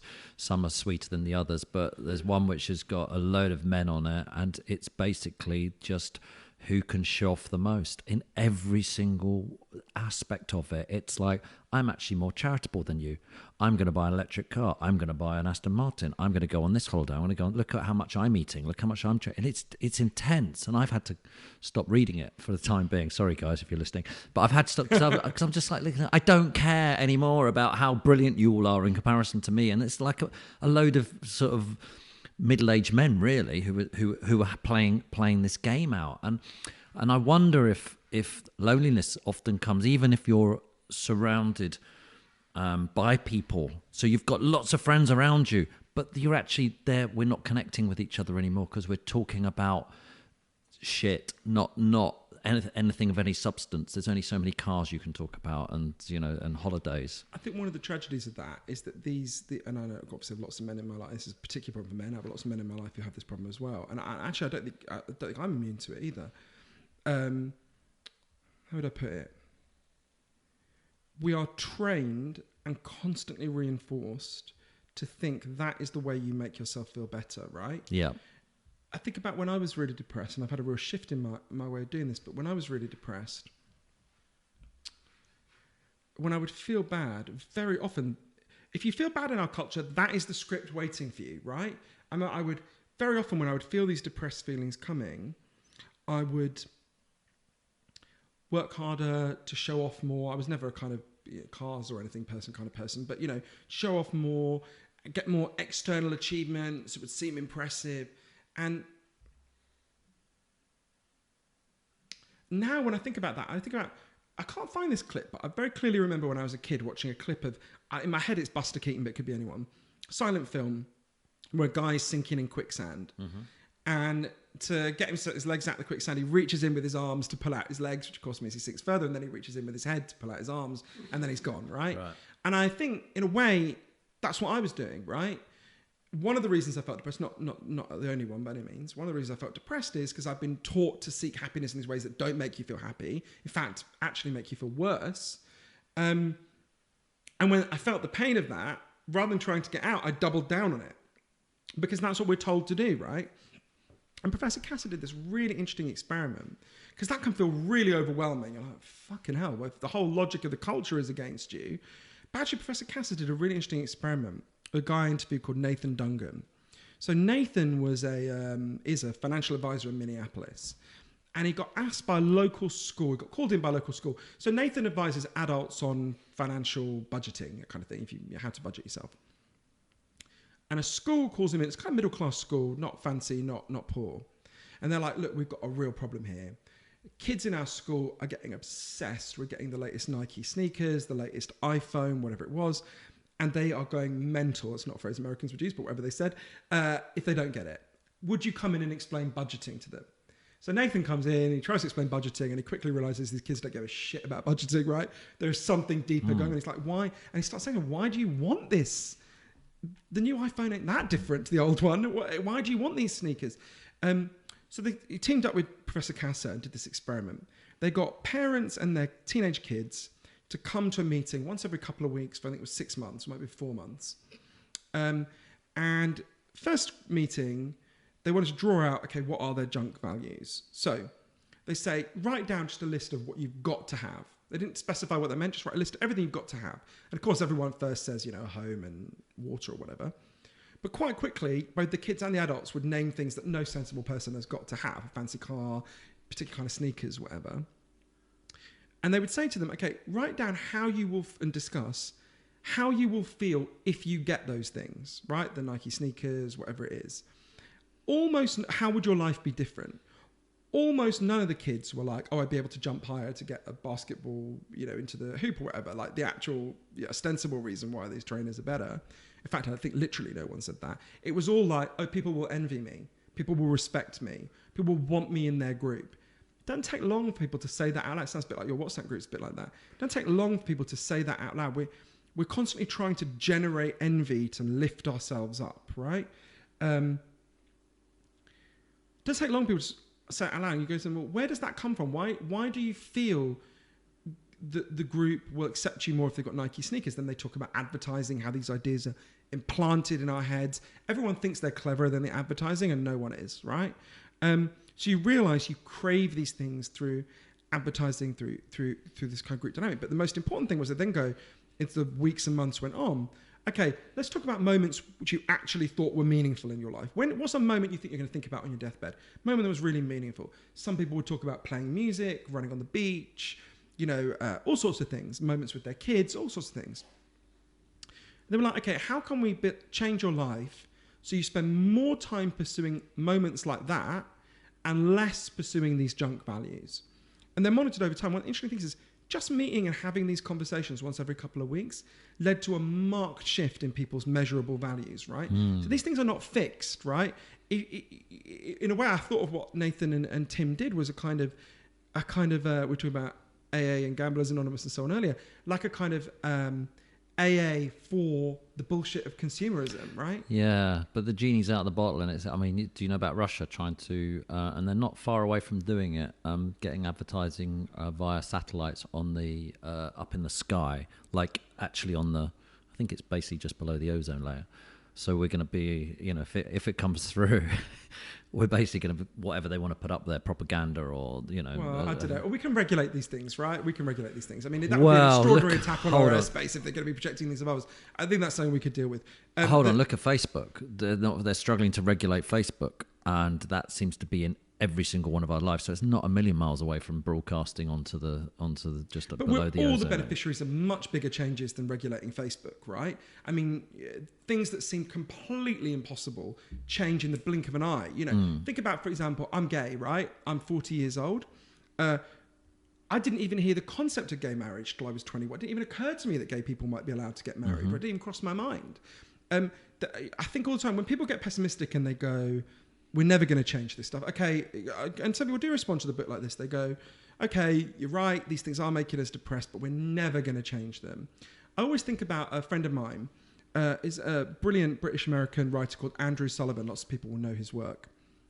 In 1994, Andrew was diagnosed as HIV positive at the height of the AIDS crisis, right? No end in sight. His best friend Patrick had just died, and he thought he had a couple of years to live. So he quit his job. He was the editor of a prestigious magazine called The New Republic, and he went to a little place called Provincetown to die. And he decided he was going to do one last thing before he died. He was going to write a book about a mad utopian idea that no one had ever written a book about before. He's like, okay, I'm obviously not going to live to see any of this happen. No one alive now will live to see it happen, but somewhere down the line, someone might pick up this idea, right? The idea he wrote, the first ever book advocating, was gay marriage. When I get depressed, I try to imagine going back in time to 1994 to Provincetown and saying to Andrew, okay, you're not going to believe me, but 26 years from now, the Supreme Court of the United States is going to quote this book you're reading now when it makes it mandatory for every state in the United States to introduce gay marriage. You'll be alive to see it. You'll be married to a man. I'll be with you when the Supreme Court makes that announcement.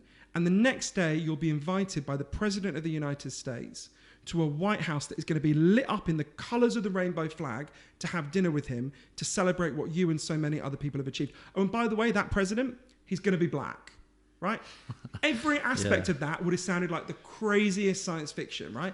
Everyone, The Weekend was a crazy radical idea when it was first proposed in the 1860s by trade unionists, right? My grandmothers weren't allowed to have bank accounts when they got married in their own name, right? Yeah. You think about all the beneficiaries. Think about those things that we took on, 2 millennia of homophobia, many more millennia of women not being given any rights, workers being treated like shit.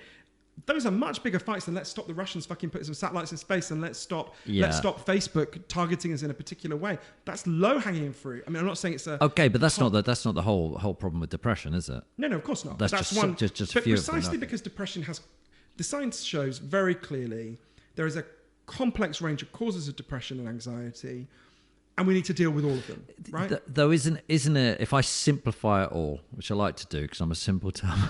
No, you're not. I'm a simple person, but I like to do is we're a group of, let's just say, monkeys, right? We're a group of monkeys, and we've come out of the forest, and now we've arrived in London, in the city, and now we're going against nature. So we're saying things like.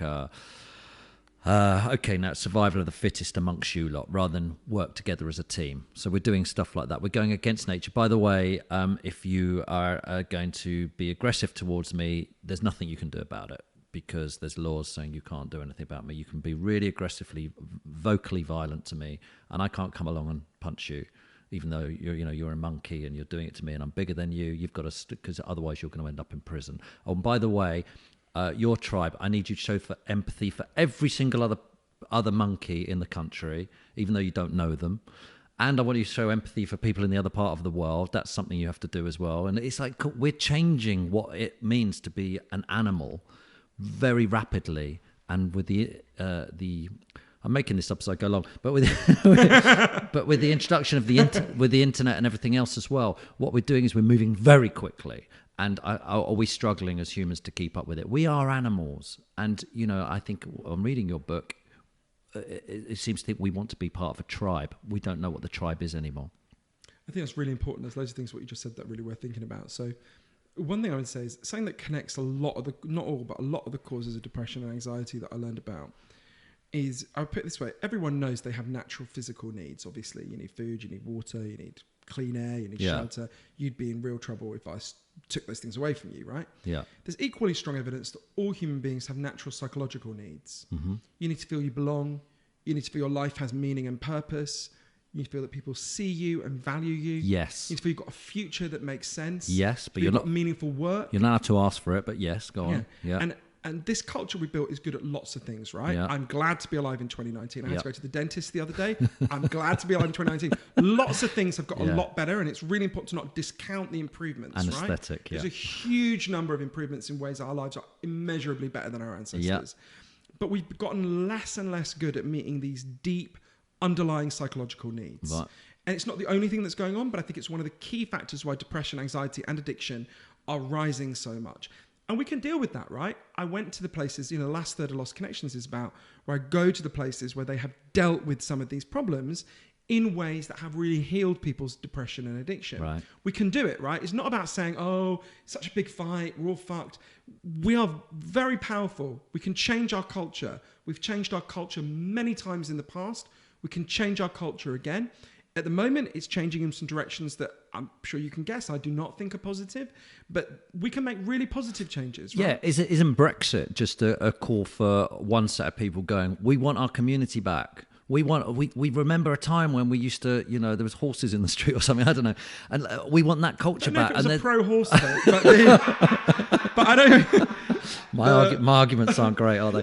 All it'll take is for us to give them horses. I personally will buy those fucking horses. But aren't they going, you can have red rum if you want. They're going, I remember when I could turn up to football and just pay to go in. I remember this, I remember that. And then there's another set going, I'm part of Europe. I like it being part of Europe. This is me. This is my tribe. And isn't it... Are people going, there's too many people on Twitter going, politics. It's actually not. It's about how they feel. Totally. Is it? No, there's a really... Of course, there's real political issues and it's important to talk about them. If you create a society where people's deepest psychological needs are not met, a lot of people will start to go, fucking burn the house down then, right? My dad voted for Brexit. My dad's a good and decent... My dad's a European immigrant. Good and decent person, right? I think all the time about this woman I met and how my side, I'm a lefty, proudly. My side, I think some parts of my side are getting this wrong, not all. I think about this woman. So I was, in the run-up to the 2016 presidential election, I was with this group of people who were doing, for something else I'm going to write at some point, they're doing, all you need to know is that they were canvassing to get the vote out, right? and obviously for Hillary. So we're on this street in West Cleveland, and it's just shocking. Right? Yeah. It's like Detroit. I mean, where I also was later, I remember being on this long street. A third of the houses are abandoned, a third have been demolished by the city, and a third still have people living in them, right? So me and Dave Fleischer, who's one of the people who works for this group, is a great guy, we knock on this door, and there's a woman who I would have guessed from looking at her was like 60. I discovered from chatting to her, she was actually the same age that I was then, which was 38 or 37. So we're talking, she's quite articulate, wasn't going to vote for Hillary, really angry. She knew quite a lot. And she made this verbal slip that really stayed with me. It's my strongest memory of that election, actually. We're talking about the area used to be like for her parents and grandparents. And how they left school when they were 16. They got decent, like my parents did, they got decent jobs, they had decent life, decent working class life. And she meant to say when I was young. What she actually said is when I was alive. Oh. And she didn't notice she'd done it. I remember okay. me and Dave looked at each other. And I remember thinking, and I was turning up and going, well, you'll get this kind of tax credit from Hillary Clinton. I mean, we're like from fucking other world. Her attitude was, burn it down, right? Ain't fucking working. And I remember it was not long after Michelle Obama had said this thing, and I love Michelle Obama, but Michelle Obama had said this thing, which I remember at the time, I remember thinking this that day, thinking, God, we're getting this so wrong. Michelle Obama had said this thing, which I remember hearing it and thinking, love it, great. She said, he says, make America great again. We say America's already great. And we all cheered, and this woman said, ain't fucking great for me, right? Look at my street. Where's it so fucking great, right? And what that did is it unconsciously reinforced Donald Trump's framing, which is, if you think life is good and things are going well for you, they're the people for you. If you're not happy, if you think things are going to shit and need to be burned down, hey, I'm right here, right? And I think a similar thing is happening with Brexit, where I think the Remain campaign, as I desperately wanted us to remain in the European, still do. The Remain campaign was the most appallingly run campaign ever, right? It was all about... They didn't sell a story like you were saying, did they? There was no story. No. Actually, the best story in the campaign was Johnny Vegas said, voting for Brexit is like triumphantly triumphantly declaring that you're moving out of your parents' house and moving into their garage, right?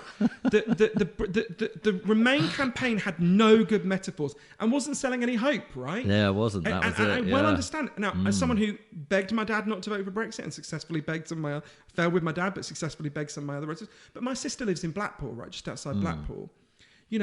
I remember being there not long before I'd been out of Britain for a while, and I remember being there not long before the campaign, before the vote, the Brexit vote, and just thinking, we've lost, right? We've lost. They haven't heard any of our messages. They're rightfully really angry. Brexit is not the solution. It will make their lives worse. But I also think it's a thing that's really worth thinking about. One of the causes of depression and anxiety that I write about in Lost Connections is really, really relevant to this, I think. Yeah. And it's a slightly harder one to think about, but it's really worth talking about. So think about the genius of the slogan, take back control, right? Genius. And they are brilliant, as Trump is, by the way, in his own way, brilliant communicators, right? So take back control. What does that do? It speaks to a sense that we all have. Life is getting out of control. If you look at the structure of how Trump explains, I'm even doing the little O that he does on the structure of how Trump explains things, it's always, we've got a problem, we've got to solve the problem, right? Think about the wall. Either we have a country or we don't have a country. Right now, as you can guess, I don't agree with anything Donald Trump says, but you can see that. So take back control. We've got a problem. You feel out of control? Here's your solution. The European Union is the thing that's controlling us and we'll get out, right? Now, in practice, we have more control in the world because of the EU, but we set that aside. It's not relevant to this conversation. Think about one of the biggest sources of lack of control in people's lives. I actually think it is the biggest. It's the single factor where if we could solve this, it would cause the largest reduction of depression and anxiety of any of the things I write about in Lost Connections. I notice lots of the people I know who are depressed and anxious, their depression and anxiety focuses around their work, right? Mm-hmm. Thought maybe people I know are unusual, so I looked it up. A big opinion poll company, Gallup, did the most detailed study of this. What they found is 13% of us, 13%, like our jobs most of the time. 63% are what they called sleep working. You don't like it, you don't hate it, you just kind of tolerate it. And 24% of people hate and fear their jobs, right? I was quite struck by that. 87% of people don't like the thing they're doing most of their lives. And this thing we don't like doing is taking over more and more of our lives. The average person answers their first work email at 7:43 a.m. and clocks out at 7:15 p.m., right? So could this be having some effect on our mental health, right? So I wanted to look at this. So I was looking, well, who's researched this? An amazing Australian social scientist called Professor Michael Marmot had made a breakthrough about this in the 1970s. So I went to go and talk to him. And Professor Marmot discovered the biggest factor that causes depression at work. It's not the only one. Biggest factor that causes depression at work.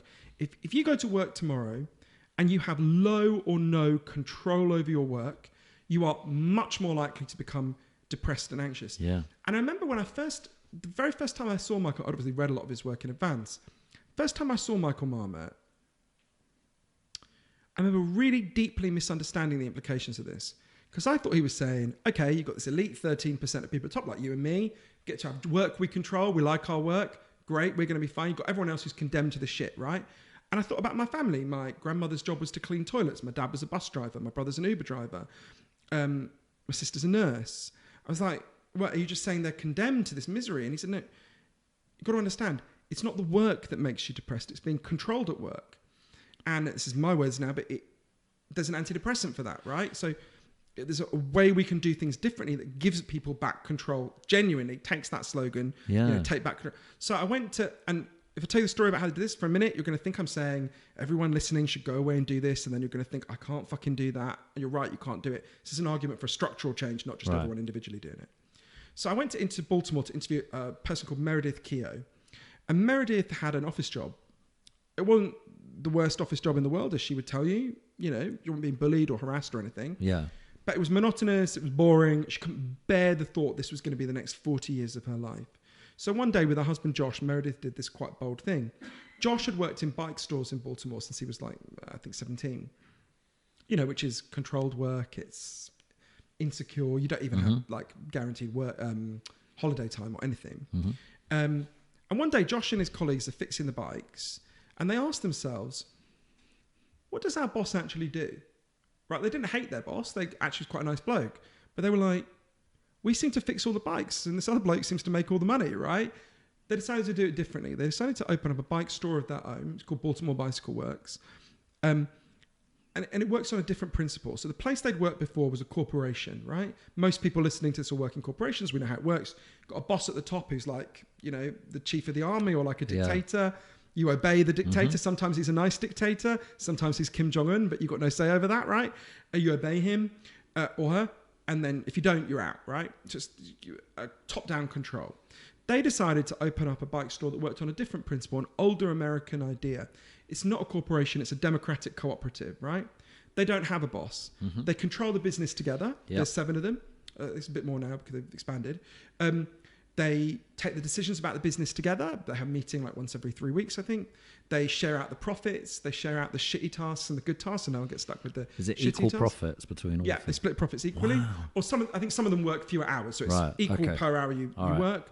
And one of the things that was so interesting to me in Baltimore Bicycle Works, talking to them, totally in line with Professor Marmot's findings, was how many of them talked about how they'd been depressed and anxious before, but were not depressed and anxious now. And it's not like they quit their jobs fixing bikes and went off to become like Beyonce's backing singers, right? They fixed bikes before, they fix bikes now. What changed? They've got control over their work. There's no reason we should be structuring our society so most of us spend our time in places that make us feel controlled, humiliated, and like shit, right? We interviewed Bruce Daisley on here, and he's the VP of Twitter, and he wrote a book on work, and they've got something like the I think it's called the dickhead theory or something like that. One of the staff one day came in and called the big boss a dickhead after 2 weeks, and they went, that's where we want. I mean, they don't really want to go around insulting each other, but that person felt comfortable enough. Was it like escalating? Did he call him a cunt the next week? Yeah, that's it. Goes on and on, right? That's it. But he said just to feel relaxed enough to do that to your body is the work environment they want, where everyone doesn't feel like in awe of them or scared of their boss at all. Can I just go back on one point? Sure. You were talking about that woman who wasn't fitting in. I keep thinking about age being something that's intriguing me, especially with the Brexit thing. Is that, and I think media, where I work, it's got a lot to do with a lot of the problems. Sex and the City, great show, but tells women they can be everything, do everything, control everything, da da da da da da da da. I'm not sure some of the shows that we make send off the right signals. Hey, you can do nothing and end up being a multi-millionaire, and everyone's sitting at home thinking, well, I'm really trying to work hard here, and how do I get myself on that show? Or, do you know what I mean? All those sorts of things that media do. But one of the things we do in media, which is quite horrific, is we say, stay young, and also advertising does it constantly. I sat to have a hair transplant, by the way, just to let you know this. It's on one of my podcasts previously, but Mark was with me. And I sat in the chair to get a show of his hair transplant, decided to say young, and then got all hot, walked around the block and went, I can't do this, and got up and walked out. But the pressure on me to stay young, to stay in my job, we're not letting people, as I said before, we've gone away from what we are, animals, and we're not letting people get old anymore.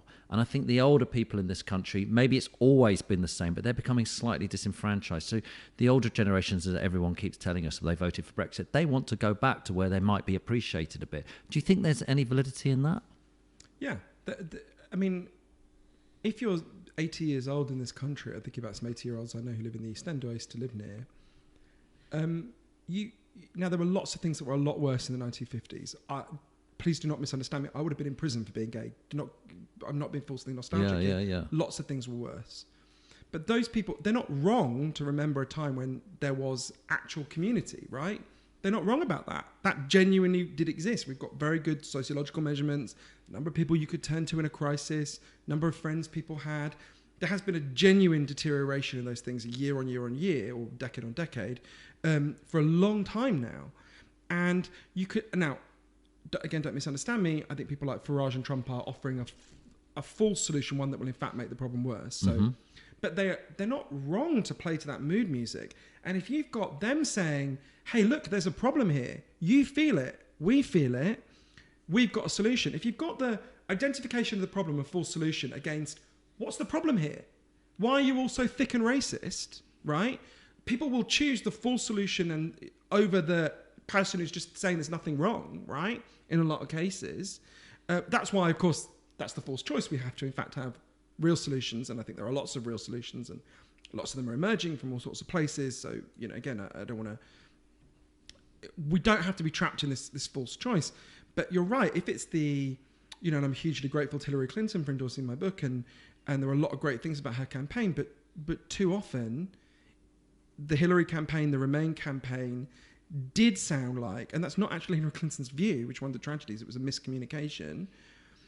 Too often it sounded like, what's your problem? Things are going well, right?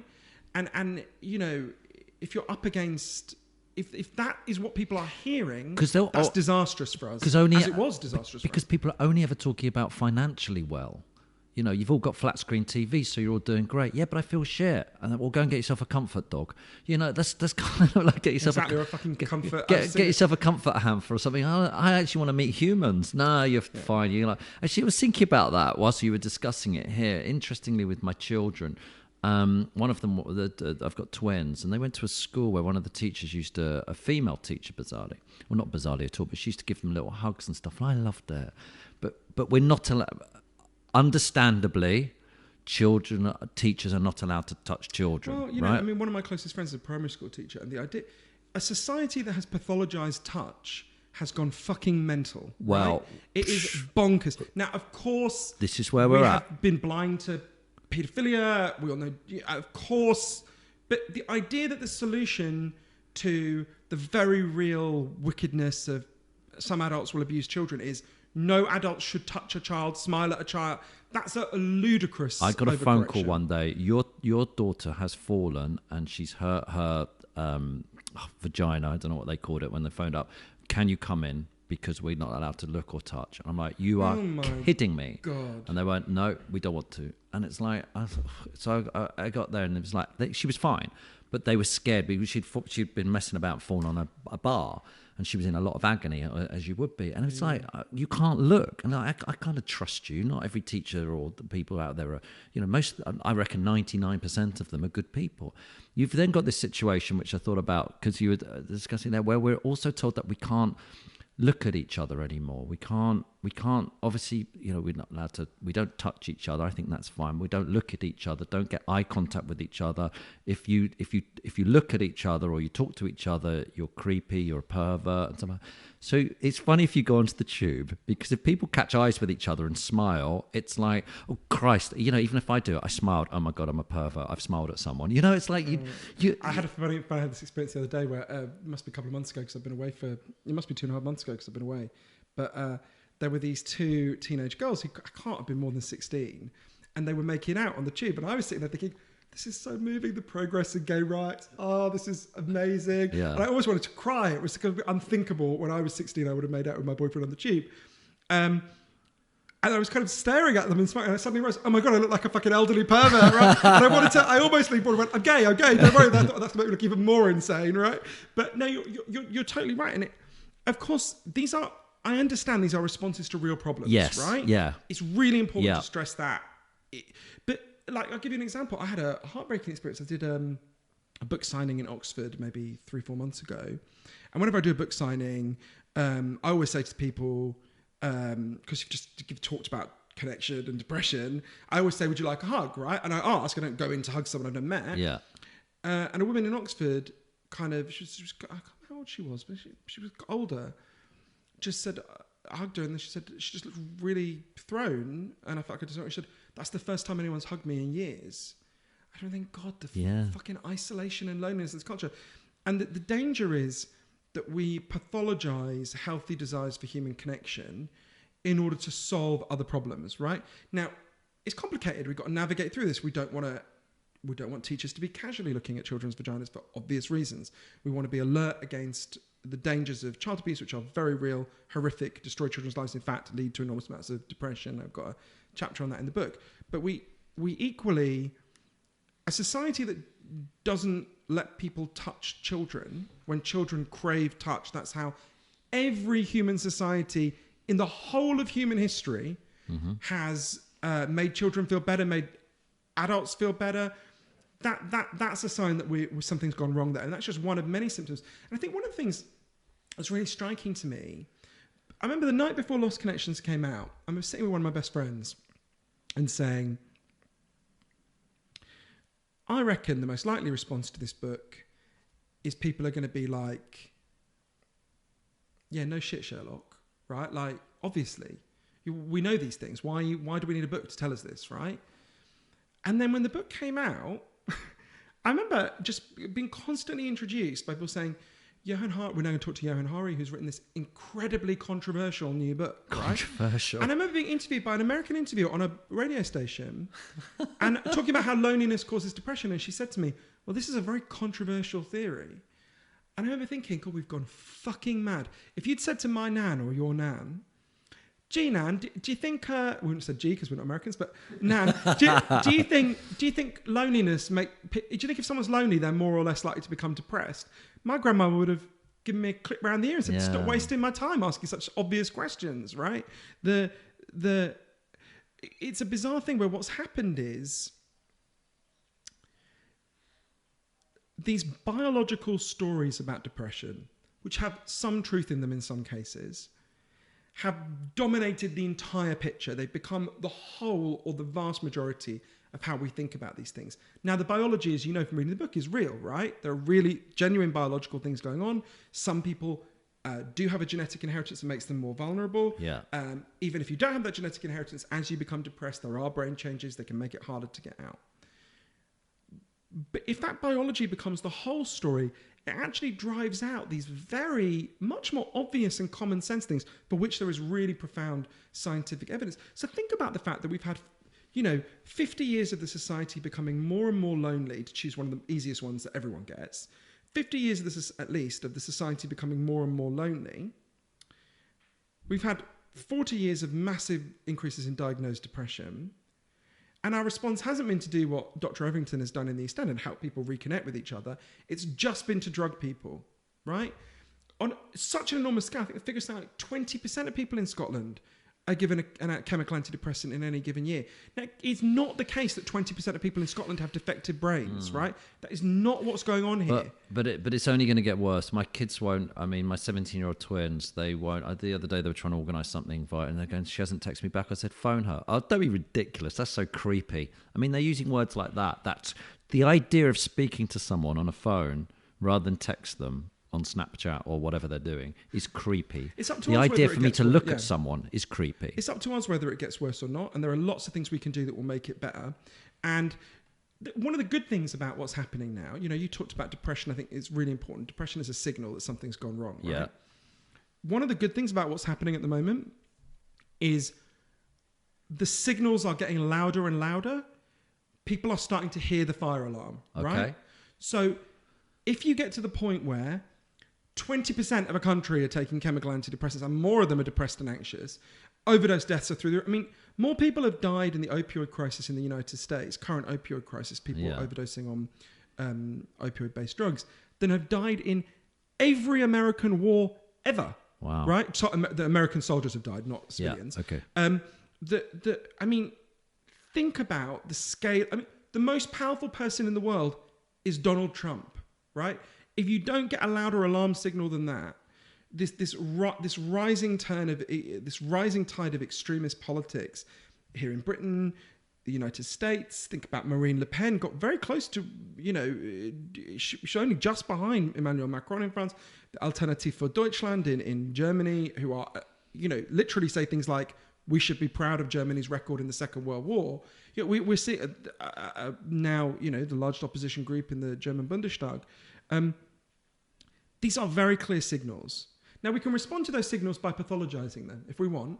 We can just say, all the depressed people just have either weak or they have a problem in their brain. Or the people who voted for Trump and Brexit and Marine Le Pen and the AfD, they're all just thick and racist. We can do that if we want. And if we ignore the signal, the problem will get worse and worse and worse, right? Mm-hmm. That's not to say the expression of that signal, in the case of Trump or whatever, is good. I don't think it's good. You can tell that from everything I think.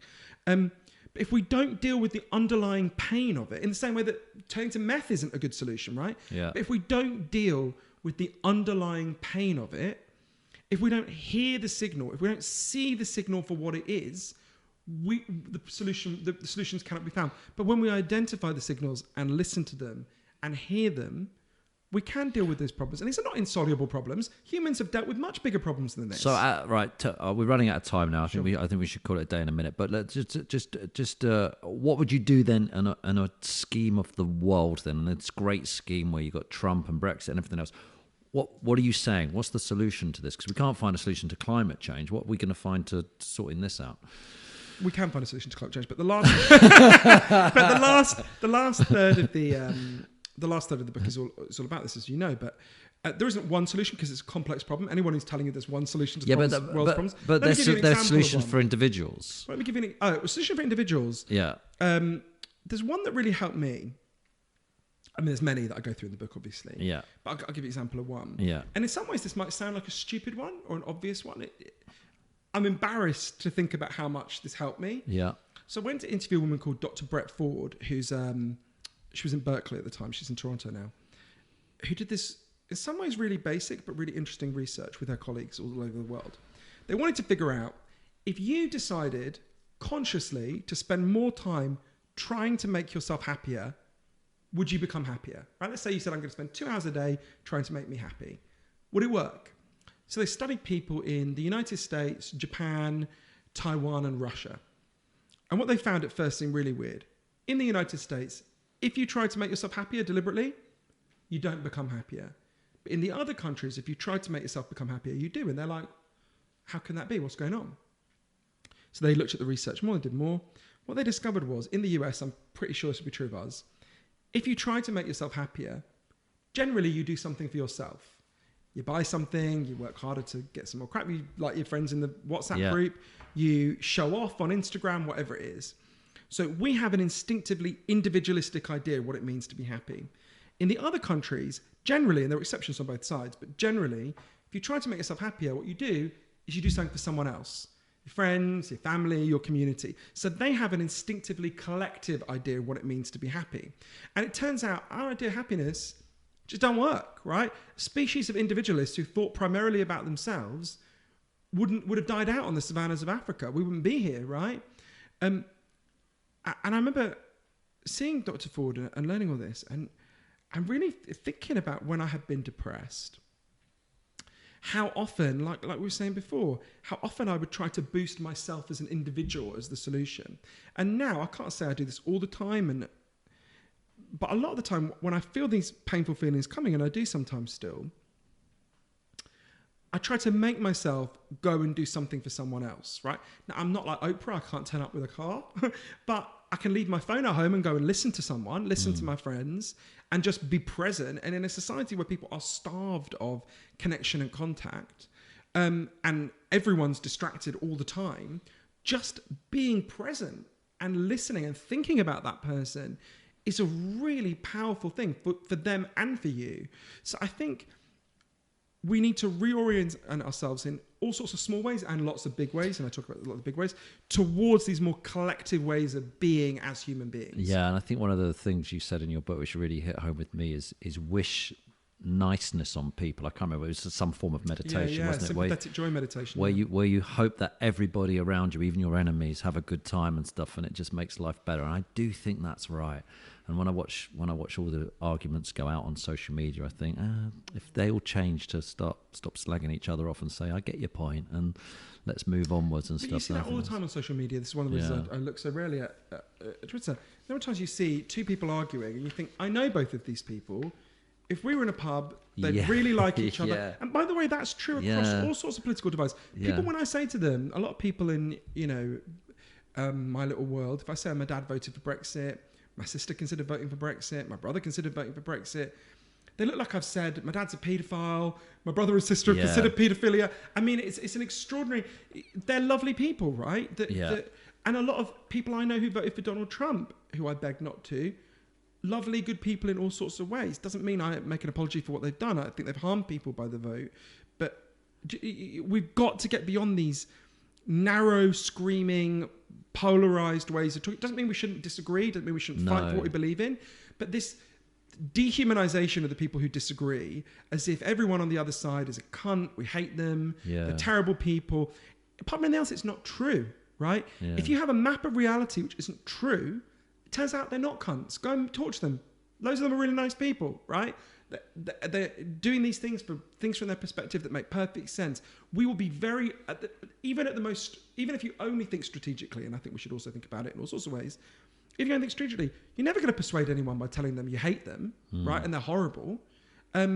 We have to love people. We have to, and it turns out people are really lovable, so it's not that hard. Whenever I get interviewed, that people always say, what's the worst guest you've ever had on your show? And I always think, well, none of them really. They're all really quite nice. I don't meet very many nasty people. People are quite nice people. And even nasty people, who of course exist, they're like that because they've been horribly damaged. Read about Donald Trump's childhood, right? And maybe I'm such a wet liberal that I even find reasons to, make excuses for people who I hate. But horrific childhood, right? Like horrific. And you think, okay, well that's, Donald Trump's brother, Fred Trump Jr., drank himself to death when he was in his early 30s. And he died not of alcohol poisoning, I think, but of liver failure, which is hard to do when you're in your early 30s, right? The same kind of childhood that produced so much trauma that you drink yourself to death in your early 30s is the kind of childhood that produced someone so desperately needy that you get to be the president of the United States and you're still worried that some random person attacked you on Twitter, right? You can see this comes from a place of pain. Doesn't mean, of course, he should be stopped. I hope he's defeated. He's inflicted horrific suffering on lots of people. But you don't understand where these things come from. Where are we? We're just screaming at each other all the time. That's not going to get us anywhere. Yeah, I'm going to do quick questions with you here, but we've only really got to the tip of the iceberg with your book there, if I'm honest with you. So go and read this because it's really good. Lost Connections, and I must say, because I'm not sure we mentioned it, there are chemical imbalances which. Did you mention that? I think you did. No, there are biological factors that contribute to depression. A chemical imbalance, according to the leading experts at Yale and Harvard, is not the right way to talk about. There are very real biological factors. Okay, there are some of those. So there's different types, and there's also grief depression as well, which is different Yeah. to everything else. Right, let's ask you these questions. What one piece of advice would you like to give our listeners that has been invaluable to your life? It would be about Brett Ford. It would be what she said about shift from thinking about yourself as an isolated individual to thinking yourself as part of a group. That will reduce your depression. It will reduce your anxiety. It will make it easier for you to recover from addictions. Yeah, it's hard to do, isn't it? How big's the group you have to get to as well? World, global? You thinking globally because these it's days? in line with our instincts, Right. though, Tim. It's actually not as hard as you think. Why do we right? suffer envy? There must be a reason for it. I was listening There's to... perfectly healthy reasons for envy, right? Because, there's lots of theories about this, but so we evolved in tribes. Yeah. In a tribe, to maintain order, you don't want any individual to get too far above any other individual, right? We evolved in highly egalitarian tribes, right? So if you'd had a tribe where one person hoarded half of all the stuff, envy would actually have been a perfectly good safety mechanism to stop that from happening. You want to be envious early on to stop someone. And now we've got a situation where 3 families in the United States have more money than the bottom half. Oh, man, what's going on? Yeah. And we're almost as bad. We're one of the most unequal countries in the world. Anyway, yeah, so envy has some positive role to play. It's a natural human impulse, but we don't want it to be supercharged all the time. What's the biggest mistake you've made? 10 years ago, a little bit less, when I was working at a newspaper, I presented a load of things that had been said to other journalists as if they'd been said directly to me, which is an awful thing to do. It's dishonest. It's a terrible thing to do. So that was obviously a big mistake. Okay. Have you recovered from that now? Don't think of it in that terms. When you fuck up, it hurts when you fuck up, and it should hurt. And so I don't think of it in terms of recovery. I think of it in terms of learning a lot of things from that, and paying a price for it, which is quite right. How did that affect your mental health? Yeah, I don't talk about that because I think if you fuck up, you should pay a price for it. And if I start talking about how it felt for me, it's a bit like going to people, well, see it from my point of view. Okay. And it gets into making excuses, both to myself and to other people. And there isn't an excuse for it. It was completely unacceptable and wrong thing to do. Okay. Any life hacks? Loving kindness meditation, which you mentioned, is a good one. Shall I explain how you do it? Yeah. It's very simple. My friend Rachel Schubert taught me this. You can learn it from her online if you email me and I'll give you her details. So Rachel taught me this. Okay, you start to, you shut your eyes, sort of thing. You picture someone you love. And then you picture something good happening to them. So this morning I did it. I was thinking about one of my nephews. Picture something good happening to them and you feel happy, right? Someone you love, something good happens to them, you feel joy. Okay, now you picture someone you know but don't love, right? So tomorrow I might picture you. So I like you, but I don't love you, right? We don't know each other that well. Yeah. And I picture something nice happening for you, right? And it won't be very hard for me to feel happy for you, right? Then you picture someone you barely know. I've actually stopped now because I know him a bit better, but round the corner from where I live, there's a shop, and I used to picture the guy who worked in that shop, right? I still don't know his name. Picture something nice happening to him again, not that hard. You have to summon it up a bit. Okay, then it gets harder. Now you picture someone you basically don't like, right? And you try to imagine something good happening to them, and you try to feel genuinely happy for them, right? And then you picture someone you really dislike. Trump was mine for a while, actually. And you try to imagine something good happening for them, and you genuinely try to feel happy for them, right? Mm-hmm. This is called sympathetic joy or loving kindness meditation. What it does is because we live in it was the theme that's running through a lot of what we're talking about, Tim, but we live in a culture that is trying to make us envious all the time. And what this does, it's just, 6 or 7 minutes at the start of the day where you set your intention as I'm not going to go through the world full of envy. If I see someone else with something good, I'm going to try and feel happy for them. And I still feel envious as fuck a lot of the time. Don't get me wrong. It doesn't solve it, but it does. And there's good studies of this. It does increase cooperative behaviour and reduce envy. I think it's a great idea. Can you recommend a book? Well, I basically spend most of my life reading books, but can I recommend 2 very quickly? Yeah, go on. Fiction and non-fiction book. Yeah. Fucking amazing non-fiction book. My friend Eve Ensler, who's a great writer, she wrote the Vagina Monologues. A lot of people will know that. Yeah. She was sexually abused by her dad from when she was 5 years old. Horrendous sexual abuse. Her dad died 31 years ago, and in the wake of Me Too and everything that's been happening, she kept looking at all these men who'd been outed as abusers and reading their apologies and realizing these people are not apologizing, right? they're like talking about the harm to them, not the harm to the victim, right? So she started to imagine, what would it have been like if my dad had genuinely apologized to me? And so she wrote this book from the perspective of her dad, which is an apology to her. And I remember when Eve first told me she could do this, I thought, God, that's a fucking high wire act. It's going to be really hard to pull off. It is an amazing book. You know, Eve has this great line where she talks about how for the last 3 years we've been calling men out. Now we need to figure out how to call them in, right? We need to, it's not enough. It's absolutely right when men have committed abuse to name it, and they should pay a significant price for having what they've done. But what happens next, right? We need to have models of reconciliation, of compassion, of what people who've done things that are wrong, even in the case of Eve's dad, really horrific crime. Hard to imagine a worse crime than a man sexually abusing his own daughter.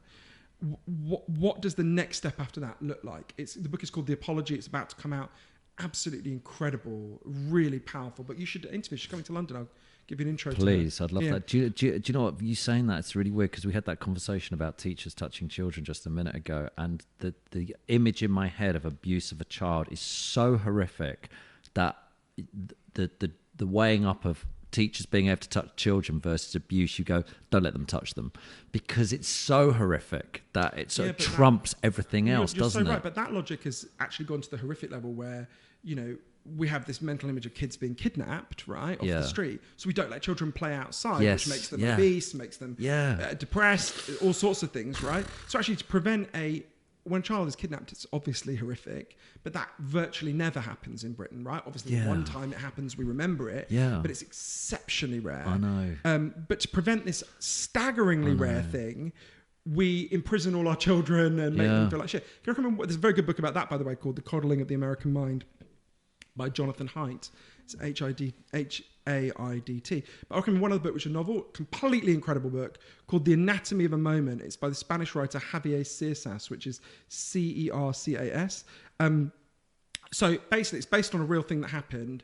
I knew nothing about this. In 1981, so about 6 years after democracy is restored to Spain after the dictatorship, they're swearing in the new prime minister in the Senate, and a bunch of gunmen walk into the Senate and fire into the roof and tell all the senators to get down on the floor, and they staged a coup to restore the fascist dictatorship. And this book is about 3 men in that moment. All the senators went down on the floor except for 3 men who kept standing and confronted the gunmen. And they are the most unlikely people that you would expect to confront these fascist gunmen. So the novel takes this moment in the history of Spain, which is really iconic in Spain, and tells the story of who these 3 men were and how they came to this moment and how they were really unlikely heroes. And to me, at a time when we've been talking about rising, you know, far-right politics, you don't know who your heroes are going to be. Yeah. They're often the most unlikely people. And yeah, it's an amazing, incredible novel, The Anatomy of a Moment. It was written years ago, but it speaks so... He's an incredible writer anyway, Javier Cercas. But yeah, I'd recommend them. Brilliant. And final question, what's the meaning of life? I got 2 minutes. I once did a debate on the BBC where they were like, they were debating who it was with, years and years ago, debating whether God exists. And they said, okay, you've got 3 minutes. I was like, yeah, we're not going to resolve this one. The meaning of life is what we have to, there is no preordained meaning of life. We have to all create our own meaning. Jean-Paul Sartre said we're condemned to be free, but we can create that meaning together with other people, right? And I think in a way, our whole conversation has been an attempt to answer that question, right? How do we create these senses of meaning? If you're trying to create it on your own, okay, you're going to get some heroic individuals. I was going to say like Sartre, but he was actually a terrible, terrible person. But you get some heroic individuals who are going to be strong enough to create their own meaning. Most people will create their meaning with the people around them in relationships of love and connection.